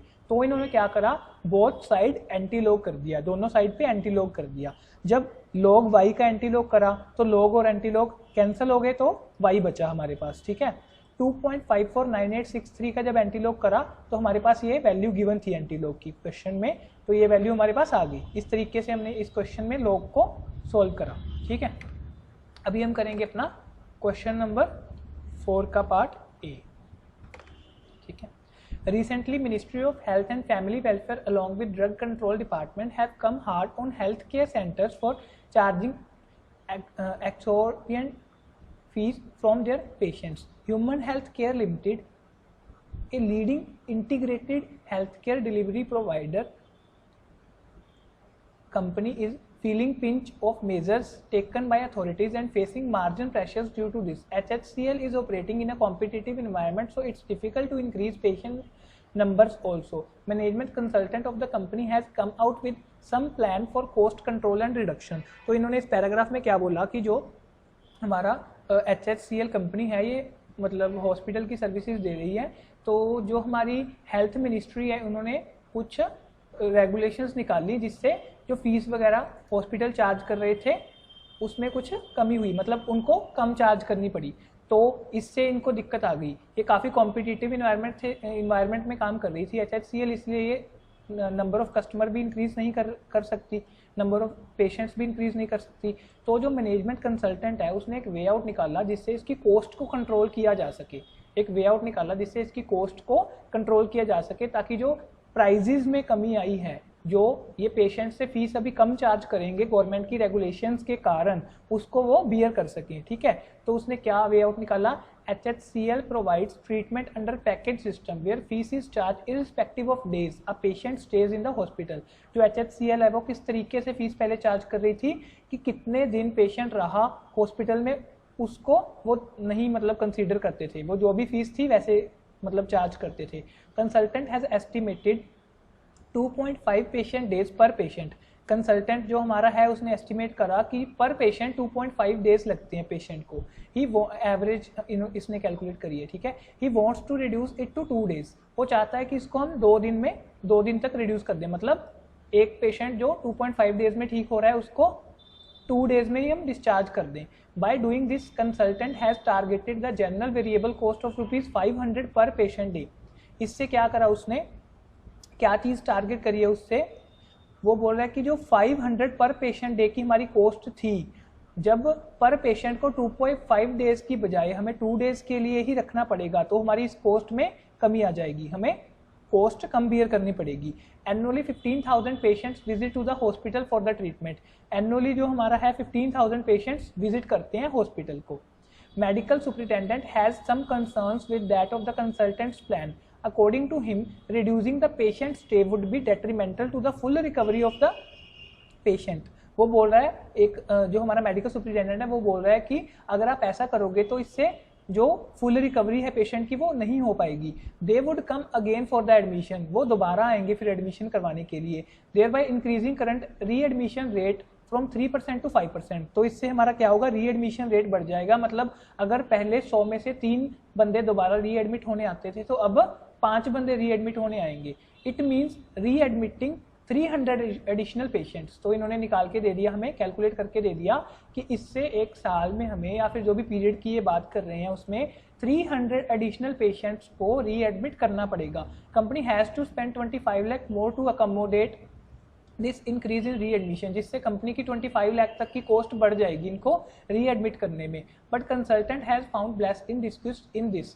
ही said every re admission is treated as new admission, so it would result in additional cash flow of 4,500 per patient in the form of admission fees. But इसका एक दूसरा ये भी एस्पेक्ट है कि जितने भी पेशेंट्स दोबारा एडमिट होने के लिए आते हैं उनसे हम एडमिशन फीस भी दोबारा लेंगे। तो वो कितनी एडमिशन फीस पर पेशेंट, 4,500, ठीक है। ये सारा क्वेश्चन था। इसमें रिक्वायर्ड क्या है, calculate the impact of management consultants plan on profit of the company. Company के प्रॉफिट पे इस सारे प्लान का क्या इफेक्ट पड़ा। तो हमने आंसर में कॉस्ट बेनिफिट एनालिसिस करा इसका। पहले हमारी कॉस्ट बढ़ी थी, कॉस्ट कितनी बढ़ी थी, 25 लाख से। ये क्यों बढ़ी थी, जो री एडमिशन बढ़ा, जो 3% से 5% हमारा री एडमिशन हो गया, उससे हमारी 25 लाख कॉस्ट बढ़ी थी। ये क्वेश्चन में गिवन था। बेनिफिट्स हमें क्या क्या हुए, saving in general variable cost due to reduction in patient days हमारे 2.5 डेज से 2 डेज रह गए थे, ठीक है। पर पेशेंट डे में हमारी कितनी कॉस्ट थी, 500। टोटल पेशेंट्स हमारे पास कितने आते हैं, 15,000, तो हमारी कितनी सेविंग हो गई, 37,50,000। रेवेन्यू फ्रॉम इंक्रीज्ड रीएडमिशन, जो रीएडमिशन हुई 300 पेशेंट्स रीएडमिट होने के लिए आए, ज़्यादा आए, उनसे हमने 4500 की एडमिशन फीस दोबारा ली, तो इससे हमें कितना बेनिफिट हुआ, 13,50,000। तो जब हमने इसको इसमें से लेस किया, जो टोटल हमारा बेनिफिट है उसको इंक्रीमेंटल कॉस्ट से हमें लेस किया, तो 26 लाख का हमारा बेनिफिट आ गया। मतलब हमें इस सारे प्लान से 26 लाख तक के बेनिफिट्स बढ़ जाएंगे हमारे, ठीक है। उसके बाद सेकंड पॉइंट में क्या रिक्वायर्ड है, also comment on result and other factors that should be kept in mind before taking any decision. ये भी कमेंट करो कि जो रिजल्ट आएगा आपके इन चीज़ों का या फिर अदर फैक्टर्स जो भी हैं आप उन पे कमेंट करो। तो इसमें आंसर क्या, primary goal of the investor on firms is shareholder wealth maximisation which translates to stock price maximisation. Management consultants plan is looking good for the HHCL as there is a positive impact on the profitability of the company.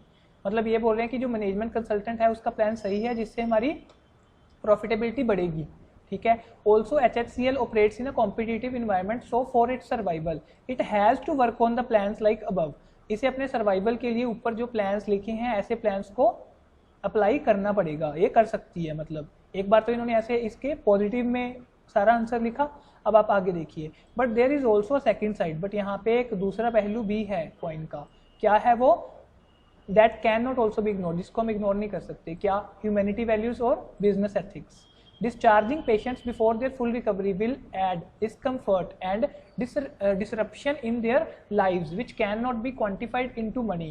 हो सकता है कि आप किसी customer को जल्दी discharge कर दो, उससे उसकी लाइफ को कोई थ्रेट हो जाए, ठीक है। अभी वो रिकवर नहीं हुआ, आपने पहले ही उसको डिस्चार्ज कर दिया, तो इससे क्या होगा, उसकी लाइफ भी मतलब जा सकती है, ठीक है, मतलब उसकी डेथ हो सकती है। बट आप उसकी लाइफ को मनी से मतलब कंपेयर कर रहे हो, मतलब मनी के लिए आप पेशेंट्स की लाइफ को दाव पे लगा रहे हो। There could be other service consequences as well because of this practice. For gaining extra benefits HHCL can not play with the life of the patients, it would put a question mark on the business ethics of the HHCL। तो आपने भी जब exam में आप करोगे तो आपको भी यही पॉलिसी फॉलो करनी है कि अगर आपको ऐसे कमेंट करने के लिए बोला तो आप 1-2 लाइन उसके पॉजिटिव में कर दो, बाकी उसकी नेगेटिव में कर दो। मतलब एक आप प्रॉपर कंक्लूजन मत लिखो। अगर कोई स्पेसिफिकली क्वेश्चन में ICAI ने लिख रखा है तो आप वहां पे लिख सकते हैं, बट ऐसे क्वेश्चंस में आप थोड़ा सा दोनों तरफ का लिख दोगे तो ज़्यादा आप सेफ हो उसमें, ठीक है। May be HHCL would able to earn incremental profit due to this practice in short run, but it will tarnish the image of HHCL which would hurt profitability in the long run. हो सकता है कि HHCL short run में ज़्यादा कमा ले, but इससे इसकी गुडविल बिल्कुल खत्म हो जाएगी, जिससे लॉन्ग रन में इसको लॉसेस बियर करने पड़ सकते हैं। So before taking any decision on this plan HHCL should analyse both quantitative as well as qualitative factors. तो इसको क्वांटिटेटिव फैक्टर्स भी देखने चाहिए, क्वालिटेटिव फैक्टर्स भी देखने चाहिए, ठीक है। अभी हम स्टार्ट करेंगे क्वेश्चन नंबर 4 का part B. Excel Polymers located in Sahibzada Industrial Area manufactures high quality industrial products at AT Industries has asked Excel Polymers for a special job that must be completed within 1 week.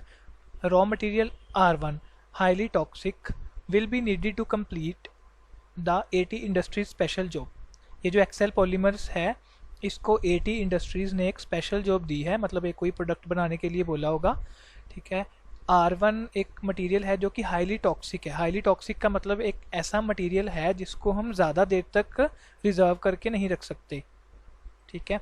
Will be needed to complete the 18, ये हमें इस special job को complete करने के लिए इस material की requirement है।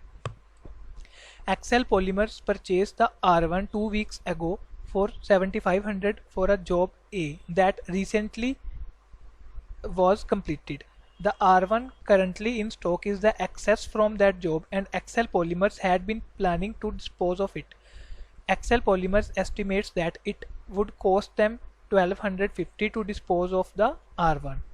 Current replacement cost of R1 is 6,000। तो इसमें क्या बोला इन्होंने, जो R1 मटेरियल है वो हाईली टॉक्सिक है और उसको 2 वीक पहले इस कंपनी ने परचेज करा था 7500 का, ठीक है, और जिस जॉब के लिए परचेज करा था वो जॉब अब कंप्लीट हो चुकी है, मतलब ये एक्सेस बचा हुआ है हमारे पास, ठीक है, जो इन्होंने अमाउंट बताई है वो एक्सेस हमारे पास बची हुई है। Excel Polymers estimates that it would cost them 1250 to dispose of the R1।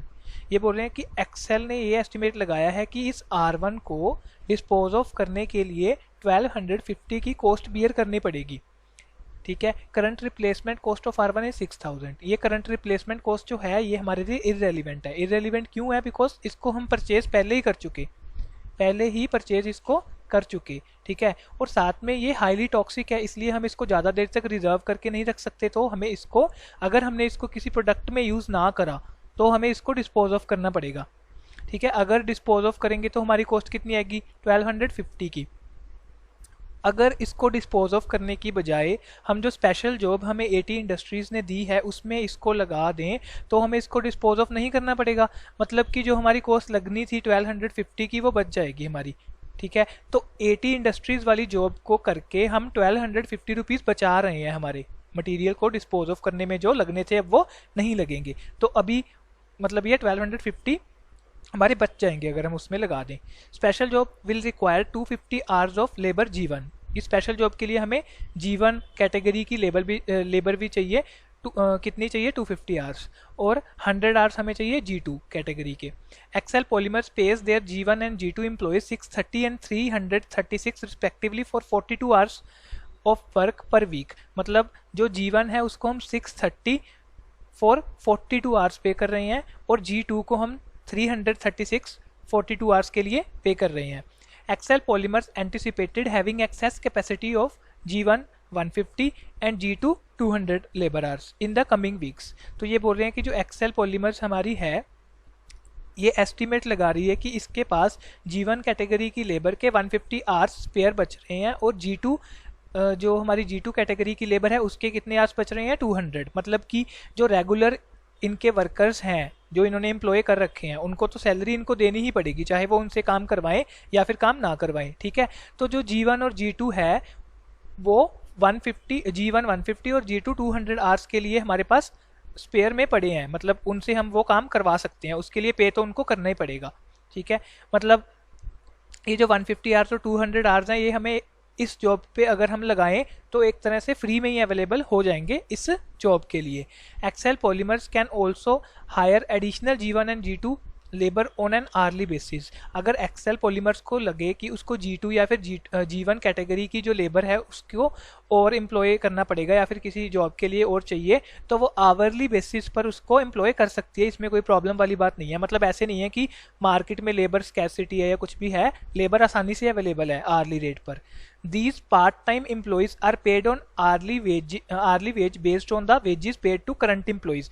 जो हम यहाँ पे ऊपर पे कर रहे हैं 630 for 42 hours and 336 for 42 hours, यही प्राइस पे हमें पर आवर के प्राइस पे हमें आर्ली जो लेबर हम एम्प्लॉय करेंगे वो हमें अवेलेबल हो जाएगी। Suppose that material and the labour comprise Excel Polymers only cost for completing the special job. आप ये मान के चलिए इस क्वेश्चन में कि जो मटेरियल और लेबर है वही हमारी कॉस्ट है, इसमें और कोई कॉस्ट इस स्पेशल जॉब में नहीं लगनी हमारी।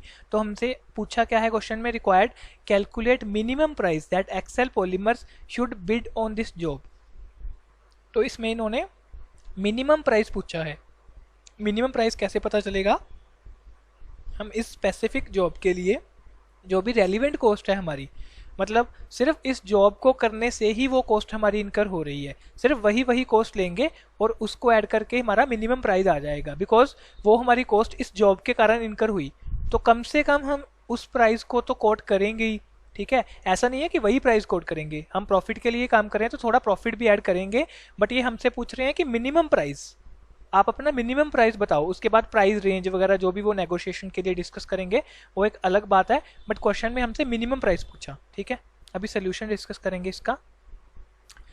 Opportunity cost of labour. The G2 labour has zero opportunity cost as there is no other use of the time already paid for and is available. जो G2 लेबर है हमारी उसकी हमारी अपॉर्चुनिटी कॉस्ट जीरो है। मतलब अगर G2 के जो हमारे पास अवेलेबल आवर्स हैं, अवेलेबल आवर्स हमारे पास कितने थे? G2 के 100 आवर्स हमें रिक्वायर थे और G2 के हमारे पास अवेलेबल थे 200 आवर्स। तो इन 200 में से हम 100 स्पेशल जॉब के लिए आसानी से यूज़ कर सकते हैं, तो इसके लिए हमारी अपॉर्चुनिटी कॉस्ट बिल्कुल ज़ीरो है। पर जो G1 है उसके लिए हमें 150 आवर्स की हमारे पास एक्सेस कैपेसिटी है, बट 250 आवर्स चाहिए, मतलब कि 100 आवर्स G1 कैटेगरी की लेबर के हमें बाहर से एम्प्लॉय करने पड़ेंगे। किस प्राइस पर करने पड़ेंगे? ये जो 630 फॉर 42 आवर्स हम पे कर रहे हैं उस पर करने पड़ेंगे, ठीक है। वही चीज़ इन्होंने लिखी है कि however Excel Polymers need to pay an additional amount for G1 labour, this amount can be save if the special job were not there. ये बोल रहे हैं कि अगर G1 की जो एक्सेस लेबर है वो हम मार्केट से एम्प्लॉय करेंगे और उसके लिए जो कॉस्ट है वो हम इस मिनिमम प्राइस में डालेंगे। क्यों डालेंगे? बिकॉज अगर ये स्पेशल जॉब हम ना करें तो हमें वो कॉस्ट इनकर नहीं करनी पड़ेगी, ठीक है। G1 लेबर का आवर्स रिक्वायर्ड हमारे पास 250 है, आवर्स अवेलेबल 150 है, एक्स्ट्रा आवर्स नीडेड 100, और इसका प्राइस कॉस्ट पर आवर कैसे निकाला हमने? 630 डिवाइड बाय 42 आवर्स, तो 15 आ गया। अपॉर्चुनिटी कॉस्ट हमारी कितनी आई? 1500, ठीक है। अपॉर्चुनिटी कॉस्ट हमारी G1 लेबर की कितनी आई? 1500, और G2 लेबर की कितनी आई? 0। Thus the opportunity cost of labor for completing the special job is 1500। उसके बाद opportunity cost of material, material की क्या opportunity cost है हमारी? Excel Polymers has no alternative use for the R1, they must dispose of it at a cost of 1250, thus Excel Polymers actually saves 1250 by using the material for the 80 industry special job, consequently the opportunity cost of the material is negative 1250। Negative 1250 क्यों बोला इन्होंने? Because अगर हम R1 material को इस special job में लगा देंगे तो उस R1 मटेरियल को डिस्पोज ऑफ करने की रिक्वायरमेंट हमें नहीं है, बिकॉज वो टॉक्सिक है, अदरवाइज हमें उसको डिस्पोज ऑफ करना पड़ता। बट अगर इस स्पेशल जॉब में लगा दिया तो डिस्पोज ऑफ करने की ज़रूरत हमें नहीं है, तो हमारी कॉस्ट सेव हो गई, तो ये कॉस्ट हमारी नेगेटिव में आ गई, मतलब ये एक तरह से हमने बचा लिए पैसे, ठीक है। The minimum price is the price at which Excel Polymer just recovers its opportunity cost। सिर्फ opportunity cost जो recover कर ले वही minimum price है। Excel Polymers total opportunity cost is 250। 250 क्यों? लेबर की opportunity cost थी 1500, मटेरियल की opportunity cost थी नेगेटिव 1250, तो इसको लेस करके कितना आया हमारे पास? 250। Accordingly minimum price for the special job is 250। तो मिनिमम प्राइस हमसे पूछा था क्वेश्चन में, तो वो हमारा 250 आया, ठीक है जी। इसके साथ हमारा क्वेश्चन 4 कंप्लीट हो गया। अभी है हमारा question number 5। A company manufactures 2 products, each product passes through 2 departments A and B before it becomes a finished product. The data for the year are as under। तो ये एक प्रोडक्ट X है, एक प्रोडक्ट Y है, ठीक है। Maximum sales potential 7400 and 10000, मतलब इतनी मैक्सिमम यूनिट्स इसकी प्रोड्यूस करेंगे हम, ठीक है। प्रोडक्ट यूनिट डाटा मतलब पर यूनिट डाटा है ये। सेलिंग प्राइस दे रखा है दोनों का, मशीन आवर्स पर यूनिट दे रखे हैं। डिपार्टमेंट ए में इसको 0.50 आवर्स लग रहे हैं, 0.30 आवर्स लग रहे हैं। डिपार्टमेंट बी में इसको 0.40 एंड इसको 0.45। इनका पर आवर रेट दे रखा है। डिपार्टमेंट बी का पर आवर रेट है 60 और डिपार्टमेंट ए का पर आवर रेट है 40। Maximum capacity of department A is 3400 hours, तो डिपार्टमेंट ए में सिर्फ 3400 आवर्स ही काम हो सकता है, ठीक है। उसके बाद डिपार्टमेंट बी में 3640 आवर्स हो सकता है। ये स्कैर्स रिसोर्सेज है हमारे पास, लिमिटेड रिसोर्सेज है हमारे पास। Maximum quantity of direct materials available is 17,000 kgs। जो मटेरियल लगा रहे हैं वो भी 17,000 kg ही है हमारे पास। Each product requires 2 kg of the direct material, दोनों प्रोडक्ट्स को ही 2 kg पर यूनिट के लिए चाहिए। The purchase price of the direct material is ₹5 per kg। तो पूछा क्या है हमसे? Find optimum product mix. इन सभी जो की रिसोर्सेज हैं हमारे पास, लिमिटेड रिसोर्सेज हैं, इनको कंसीडर करते हुए हमें प्रोडक्ट मिक्स बताना है जिससे हमें मैक्सिमम प्रॉफिट्स हो सकें, ठीक है। तो इसके आंसर में इन्होंने क्या करा? Calculation of optimum production mix statement showing limiting factors. तो पहले जो हमारा प्रोडक्ट एक्स है और प्रोडक्ट वाई है, प्रोडक्ट एक्स की जो मैक्सिमम यूनिट्स थी उसके लिए मटेरियल के 14,800 kg चाहिए, बिकॉज हमें बोला था कि ये 7400 तक हम प्रोड्यूस कर सकते हैं। नीचे बोला था कि 2 kg पर यूनिट चाहिए, ठीक है। तो 7400 इंटू 2 करके हमारे पास 14,800 आ गया। इसी तरह से हमारा प्रोडक्ट वाई का आ गया। उसके बाद आर्स इन डिपार्टमेंट ए, इसके 3700 आर्स लगेंगे इस पे, बिकॉज डिपार्टमेंट ए में इसको पर यूनिट 0.50 आवर्स लग रहे थे। 7400 इंटू 0.50 हमारे पास आ गया 3700 hours. Hours in department B में इसको 0.40 आवर्स लग रहे थे। 0.40 इंटू 7400 हमारे पास कितना आ गया 2960 आवर्स। इसी तरह से हम प्रोडक्ट वाई के लिए कितना कितना हमें क्या क्या चाहिए वो निकाल लेंगे, ठीक है, बिल्कुल सेम है। उसके बाद टोटल रिक्वायरमेंट, इन दोनों को ऐड करके टोटल रिक्वायरमेंट आ गई हमारे पास कि कितनी हमें रिक्वायरमेंट है। अभी अवेलेबिलिटी क्वेश्चन में दे रखा था कि जो मटेरियल है हमारे पास वो इतनी क्वांटिटी अवेलेबल है, डिपार्टमेंट ए के इतने आवर्स अवेलेबल है, डिपार्टमेंट बी के इतने आवर्स अवेलेबल है। शॉर्टेज कितनी है, इन दोनों को लेस करके हमारे पास शॉर्टेज आ गई तीनों की रिसोर्सेज की। Hence all the 3 resources are limiting factors. तो हमारे पास तीनों की शॉर्टेज है, तो हम बोल सकते हैं कि ये जो सारे के सारे तीनों के तीनों फैक्टर्स हैं वो लिमिटिंग फैक्टर्स हैं हमारे पास। स्टेटमेंट ऑफ रैंक, तो इन लिमिटिंग फैक्टर्स के अकॉर्डिंग हम स्टेटमेंट ऑफ रैंक बनाएंगे कि किस प्रोडक्ट को पहले बनाया जाए, ठीक है। सेल्स प्रोडक्ट एक्स की और प्रोडक्ट वाई की 90 और 80 सेल प्राइस हमें दे रखा था पहले से क्वेश्चन में, ये रहा, ठीक है। उसके बाद है डायरेक्ट मटेरियल। डायरेक्ट मटेरियल इन्होंने यहाँ पे बोला था कि 2 kgs ऑफ मटेरियल चाहिए और पर केजी रेट है 5, तो कॉस्ट कितनी आ गई 10 दोनों में ही, ठीक है। उसके बाद डिपार्टमेंट ए के जो आवर्स चाहिए हमें, डिपार्टमेंट ए के इसमें 0.50 आवर्स चाहिए और इसका प्राइस है 40, तो 40 इंटू 0.5 इज इक्वल टू 20। तो इसी तरह से ये चारों कॉस्ट निकाल ली इन्होंने, ठीक है। उसके बाद कंट्रीब्यूशन पर यूनिट कैसे निकाला, sale price minus these variable cost. Contribution पर केजी ऑफ रॉ मटेरियल, पहले इन्होंने कंट्रीब्यूशन पर यूनिट निकाला, उसके बाद कंट्रीब्यूशन पर केजी ऑफ रॉ मटेरियल कैसे निकलेगा, contribution per unit divide by raw material required for 1 unit, ठीक है। कंट्रीब्यूशन पर यूनिट है हमारे पास 36, उसके बाद रॉ मटेरियल पर यूनिट के लिए हमें कितना चाहिए 2 kgs, तो डिवाइड करा 36 डिवाइड बाय 2 18 आ गया हमारे पास। इसी तरह से प्रोडक्ट वाई का कर लिया। उसके बाद रैंक, इन्होंने रैंक दे दिया, इसमें ज्यादा आया हमारे पास तो रैंक 1, इसमें rank 2। Contribution per hour of department A, department A के 0.50 आवर्स चाहिए थे, 0.50 आवर्स चाहिए थे प्रोडक्ट एक्स को, ठीक है। प्रोडक्ट एक्स का कंट्रीब्यूशन पर यूनिट है 36, तो 36 डिवाइड बाय 0.5 तो 72 आ गया हमारे पास। इसी तरह से इसका भी आ गया और हमने रैंकिंग कर दी।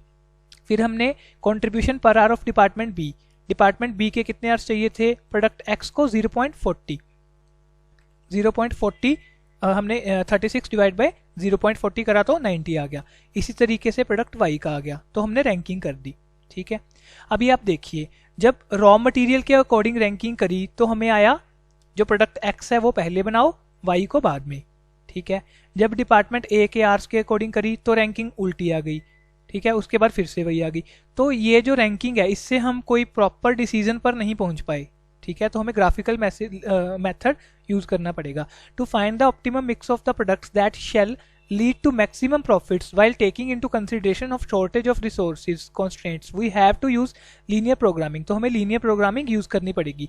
let x1 and x2 denote quantities of product x and product y respectively। हम ये तो सिंपली लिख दिया कि प्रोडक्ट x को x1 बोल देंगे और प्रोडक्ट y को x2।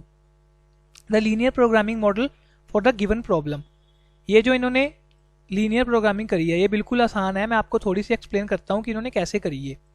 सबसे पहले इन्होंने हमें बोला था क्वेश्चन में कि 17,000 हमारे पास मटेरियल की मैक्सिमम क्वांटिटी अवेलेबल है, 17,000 हमारे पास मटेरियल की मैक्सिमम क्वांटिटी अवेलेबल है, ठीक है। अभी जो x1 था हमारा उस पे 2 kg लग रहा था, x2 पे भी 2 kg लग रहा था। ये जो x1 है ये क्या है, टोटल क्वांटिटी, प्रोडक्ट x की टोटल क्वांटिटी। x2 क्या है, प्रोडक्ट y की टोटल क्वांटिटी, ठीक है। Total quantity number of units जो हम प्रोड्यूस कर रहे हैं उससे जब हमने 2 को इंटू करा, 2 क्या है, पर यूनिट कितना मटेरियल लग रहा है, 2 इंटू x1 2 इंटू x2 करा, ये हमारा लेस देन या फिर इक्वल टू 17,000 ही हो सकता है, बिकॉज इससे ज्यादा हमारे पास मटेरियल नहीं है। आई होप कि आपको ये समझ आ गया होगा। अगर नहीं भी आया तो मैं सेकंड वाली इक्वेशन भी एक बार एक्सप्लेन कर देता हूं।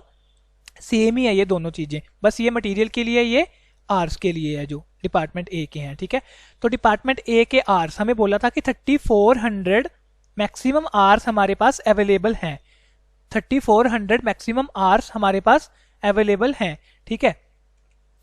तो ये हमें बोला था 0.50 आर प्रोडक्ट एक्स की एक यूनिट के लिए लग रहे हैं डिपार्टमेंट ए के, और 0.30 आवर्स प्रोडक्ट वाई की एक यूनिट के लिए लग रहे हैं। तो x1 है हमारे पास total quantity of product x, तो 0.5 इंटू एक्स करा, x1 करा, तो हमारे पास टोटल आवर्स जो x प्रोडक्ट x को बनाने में लगे वो आ गए। 0.3 इंटू x2 करा, तो हमारे पास टोटल आवर्स जो y प्रोडक्ट को बनाने में लगे वो आ गए। उन दोनों को ऐड करा तो वो हमारा 3400 से तो वो हमारा 3400 से लेस देन या फिर इक्वल टू होना चाहिए, या तो उससे कम हो या फिर उसके बराबर हो, बिकॉज डिपार्टमेंट ए के हमारे पास मैक्सिमम सिर्फ 3400 आवर्स ही अवेलेबल हैं, ठीक है। इसी तरह से इक्वेशन 3 जो इन्होंने बनाई है डिपार्टमेंट बी के आवर्स के लिए बना ली। उसके बाद जो x1 है उसकी मैक्सिमम हम प्रोडक्शन इतनी कर सकते हैं 7400, x2 की मैक्सिमम प्रोडक्शन 10,000 कर सकते हैं, मतलब कि प्रोडक्ट y की, ठीक है। तो ये इक्वेशन बनाना सिंपल है, आप आसानी से कर सकते हो। उसके बाद the graphical solution for the problem is given below. अभी इसका ग्राफिकल सोल्यूशन, इसमें आपको एक चीज बताने वाली है जो बार बार हमारे पास डाउट्स आते हैं, जो हमारा डाउट सेक्शन है उसमें स्टूडेंट्स ने काफी बार ये डाउट पूछा है कि जो यहाँ पे ग्राफ्स में लाइन बनाई, वो स्टूडेंट्स को कई को नहीं पता कि कैसे लाइन हम यहाँ पे ड्रॉ करेंगे, ठीक है। तो ये मैं आपको ड्रॉ करनी एक लाइन की बता देता हूं, बाकी आप आसानी से कर पाओगे,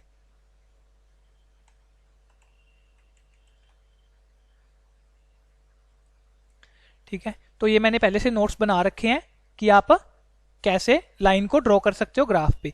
हम जो इक्वेशन 1 है हमारी ये वाली, इसको बेस मान के आपको ये समझा देते हैं कि कैसे आप लाइन को ड्रॉ कर सकते हो। सपोज हमें इस लाइन को इस ग्राफ पे ड्रॉ करना है, तो हम कैसे करेंगे, पहले इस लाइन को लिखो, उसमें आप x1 को 0 मान लो पहले, ठीक है। x1 को 0 मान के x2 की वैल्यू कैलकुलेट करो। x1 को 0 मान के जब x2 की वैल्यू कैलकुलेट करी तो हमारे पास क्या आया 8500। तो हमारे पास एक पॉइंट बन गया, x1 0 है, x2 8500 है, ठीक है। इसी तरह से एक स्टेप 2 में हमने क्या करा, x2 को 0 मान लिया, पहले x1 को 0 माना था, स्टेप 2 में हमने क्या करा, x2 को 0 मान लिया, x2 को 0 मान के x1 की वैल्यू कैलकुलेट कर ली, तो x1 की वैल्यू आ गई 8500, ठीक है। ये मतलब कोइंसिडेंटली सेम आ रही है, मतलब जरूरी नहीं है कि ये सेम ही आएगी हर बार, तो आप कैलकुलेट दूसरी लाइन पे करोगे तो वो अलग भी आ सकती है, ठीक है। तो हमारे पास दो पॉइंट्स बन गए, x1 0, x2 8500, और x1 8500, x2 0। तो हम ग्राफ में जाएंगे, ग्राफ में इन दोनों पॉइंट्स को प्लॉट करेंगे, ठीक है। जो फर्स्ट पॉइंट है हमारा x1 0 वाला, वो हमारा यहाँ पे आ गया, x1 0 और x2 8500, ठीक है। ये प्रोडक्ट y का है, x2 8500, ठीक है, यहाँ पे आ गया। और इसी तरह से दूसरे वाला पॉइंट हमारा यहाँ पे आ गया। इन दोनों पॉइंट्स को आप प्लॉट करिए, उसके बाद इन दोनों पॉइंट्स को आप मैच कर दीजिए, ये आपकी लाइन ड्रॉ हो गई, ये आपकी लाइन ड्रॉ हो गई। तो काफी आसान है, ये आप आराम से कर सकते हैं, बस कई स्टूडेंट्स को ये मेथड नहीं पता था, तो इसलिए हमने एक बार आपको एक्सप्लेन कर दिया। इसी तरीके से आपको ये जो पांचों लाइंस हैं, पांचों लाइंस ग्राफ पे आपको ड्रॉ करनी है। ये पांचों लाइंस इन्होंने ड्रॉ कर रखी हैं, एक लाइन ये वाली होगी, एक ये वाली, एक हमने अभी ड्रॉ करी है, और दो दूसरी लाइंस जो इसमें है। उसके बाद हमने क्या करना है, ये जो ये वाला पोर्शन है, जीरो से लेके जो आपका ओरिजिन है वहां से लेके ये जो ये वाला सारा पोर्शन है, ये जो सारा पोर्शन है, ठीक है, इस सारे पोर्शन में जो भी आपके पास पॉइंट्स आ रहे हैं उन सभी पॉइंट्स पे आपको प्रॉफिट कैलकुलेट करना है। जिस भी पॉइंट पे आपके पास मैक्सिमम प्रॉफिट आएगा उसी पॉइंट को हम ऑप्टिमम मिक्स बोलेंगे। यही ग्राफिकल मेथड है, ठीक है। तो जब आप ग्राफ ड्रॉ कर लोगे तो इसके अंदर अंदर वाले पॉइंट्स, एक तो ये आ गया, दो पॉइंट यहाँ पे आ गए, एक यहाँ पे आ गया, ठीक है। ऐसे करके इन्होंने नीचे ये सारे पॉइंट्स लिख लिए, ये P Q R S T ये इन्होंने ड्रॉ कर लिए। तो ये आप आसानी से कर सकते हैं, जैसे R हो गया, Q S T और P, ठीक है। एक आपको यहाँ पे जो प्रॉब्लम आती है ना मेन, ये हमारे पास ये भी काफी बार आया डाउट कि यहाँ पे जो इंटरसेक्शन हो रही है लाइंस की, ठीक है। तो क्या होता है कि एग्जाम में अगर हम स्केल वगैरह से कर भी रहे हैं तो कभी कभी कुछ पॉइंट्स का डिफरेंस आ जाएगा। जब हम ग्राफ पे बनाएंगे तो हम इतने परफेक्ट नहीं है ग्राफ वगैरह में, तो कुछ पॉइंट्स का डिफरेंस आ सकता है। तो इसको वेरीफाई करने का हमारे पास एक मेथड है। आप क्या कर सकते हैं, जैसे सपोज करो कि आपको टी पॉइंट को देखना है, ठीक है। तो टी पॉइंट देख लो कि इन दोनों लाइंस की इंटरसेक्शन है, इस वाली लाइन की इंटरसेक्शन है और इस वाली लाइन की, इन दोनों लाइंस की इंटरसेक्शन है टी पॉइंट। तो इसको कैसे कैलकुलेट करोगे, पहले आप ये भी हमें मतलब नोट्स में हमने बना रखा है। ये देखिए, ये दोनों लाइंस की इंटरसेक्शन थी, एक तो ये वाली लाइन होगी एक ये वाली लाइन होगी, दोनों लाइंस को हमने लिखा। उसके बाद इनको सब्ट्रैक्ट करना है। ये आपने पहले मतलब 10th तक जो हम मैथ करते हैं उसमें, आप मैथमेटिक्स करते हैं उसमें आपने ये कर रखा होगा, बट फिर भी हम आपको एक बार एक्सप्लेन कर देते हैं कि इसको कैसे सोल्व करा। पहले ये दोनों लाइंस लिखी, उसके बाद क्या करा, इन दोनों को सब्ट्रैक्ट करना है। सब्ट्रैक्ट करने के लिए हमने क्या करा, मल्टीप्लाई करा 2 जो लाइन हमारी है उसको 4 से। क्यों मल्टीप्लाई करा, बिकॉज जब इसको सारी को 4 से मल्टीप्लाई करेंगे तो ये जो हमारा x1 है इसके बराबर आ जाएगा। यहाँ पे भी 2x1 हो जाएगा, यहाँ पे भी 2x1 है, ठीक है। जब यहाँ पे फिर हमने मल्टीप्लाई करके लिखा तो 2 वाली जो इक्वेशन थी हमारी ये वाली, वो ये बन गई, और इससे हमने इक्वेशन 1 को लेस करा, इक्वेशन 1 को लिखा। जब हम सब्ट्रैक्ट करते हैं तो जो नीचे वाली इक्वेशन होती है उसके जो साइंस हैं वो चेंज हो जाते हैं, प्लस वाला साइन माइनस हो जाता है, ठीक है। तो इसके आगे प्लस था तो माइनस कर दिया, इसके आगे प्लस था यहाँ पे माइनस कर दिया, इसके आगे प्लस था यहाँ पे माइनस कर दिया। जब इसको सॉल्व करा तो ये दोनों आपस में कैंसिल हो गए, 2x1 इससे लेस करा तो ये हमारे पास आ गया 0.8x2 नेगेटिव में, बिकॉज इसका साइन चेंज हो गया था तो नेगेटिव में आ गया हमारे पास। यहाँ पे 17,000 हमारे पास नेगेटिव में था, 13,600 हमारे पास पॉजिटिव में था, तो इसको लेस करके हमारे पास नेगेटिव में 3,400 आ गया। तो x2 की वैल्यू हमारे पास आ गई 4,250।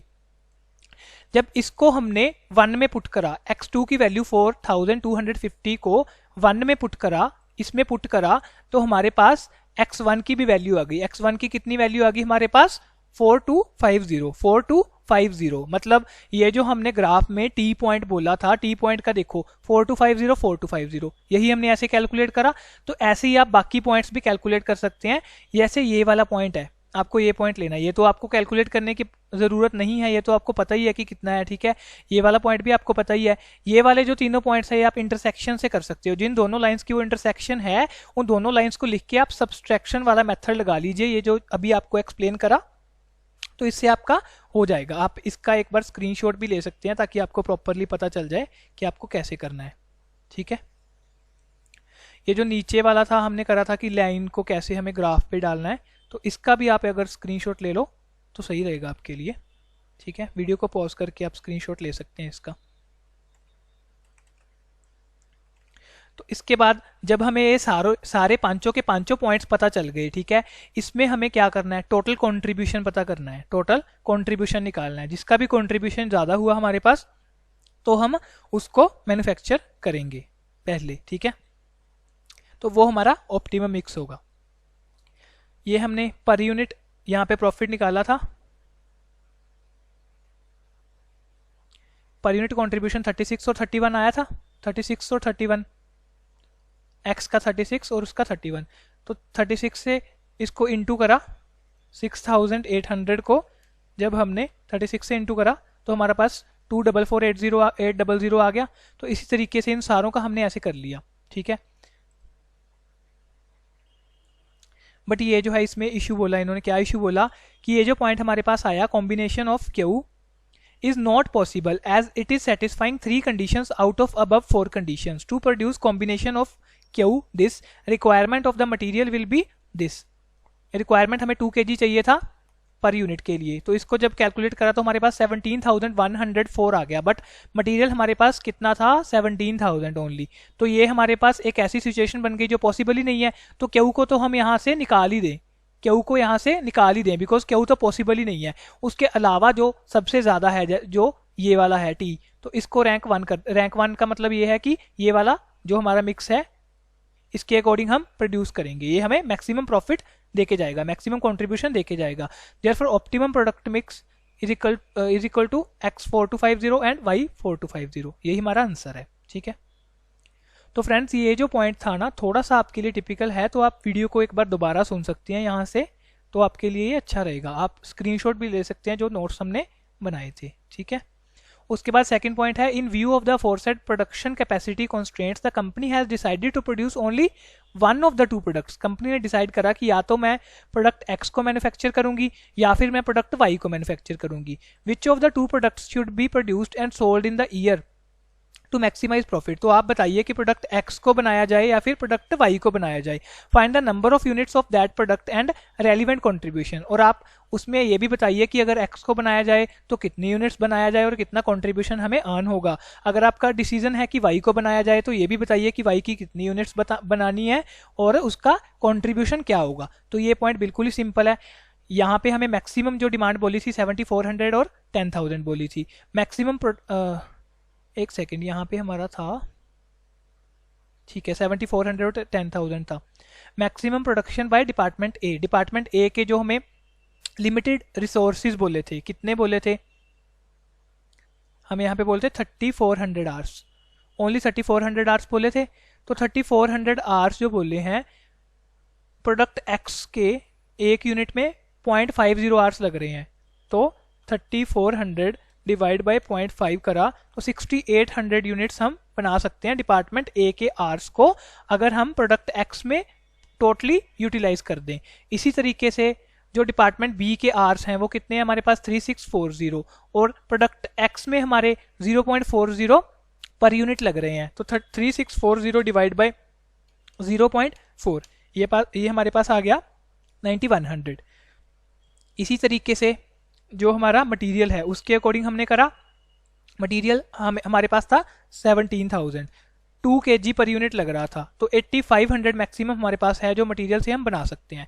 तो मतलब ये सिर्फ 6800 बना सकते हैं हम। क्यों? बिकॉज ये जो डिपार्टमेंट ए है ये हमें अलाउ ही नहीं करता कि प्रोडक्ट एक्स को हम 6800 से ज़्यादा बना पाएं। तो मैक्सिमम कितनी यूनिट्स फीजिबल है हमारे लिए 6800। आप ये भी बोल सकते हैं कि इन तीनों में से विच एवर इज लोअर यहाँ पे आएगा, ठीक है। वैसे ये क्रैमिंग का पार्ट हो गया, क्रैम करने वाली बात नहीं है। ये क्यों आ रहा है यहाँ पे 6800? बिकॉज मटेरियल जो डिपार्टमेंट ए है उसके आवर्स हमारे पास लिमिटेड हैं, तो ये हमें 6800 से ज़्यादा बनाने के लिए अलाउ ही नहीं कर रहा, तो 6800 ही हम बना पाएंगे प्रोडक्ट एक्स के। तो इसका कॉन्ट्रीब्यूशन हमने निकाल दिया। 36 हमारे पास पर यूनिट था, ऊपर हमने निकाला था 36 इंटू 6800 करा तो 244,800 आ गया। इसी तरीके से प्रोडक्ट वाई का कर दिया तो ये हमारे पास आया 250,759।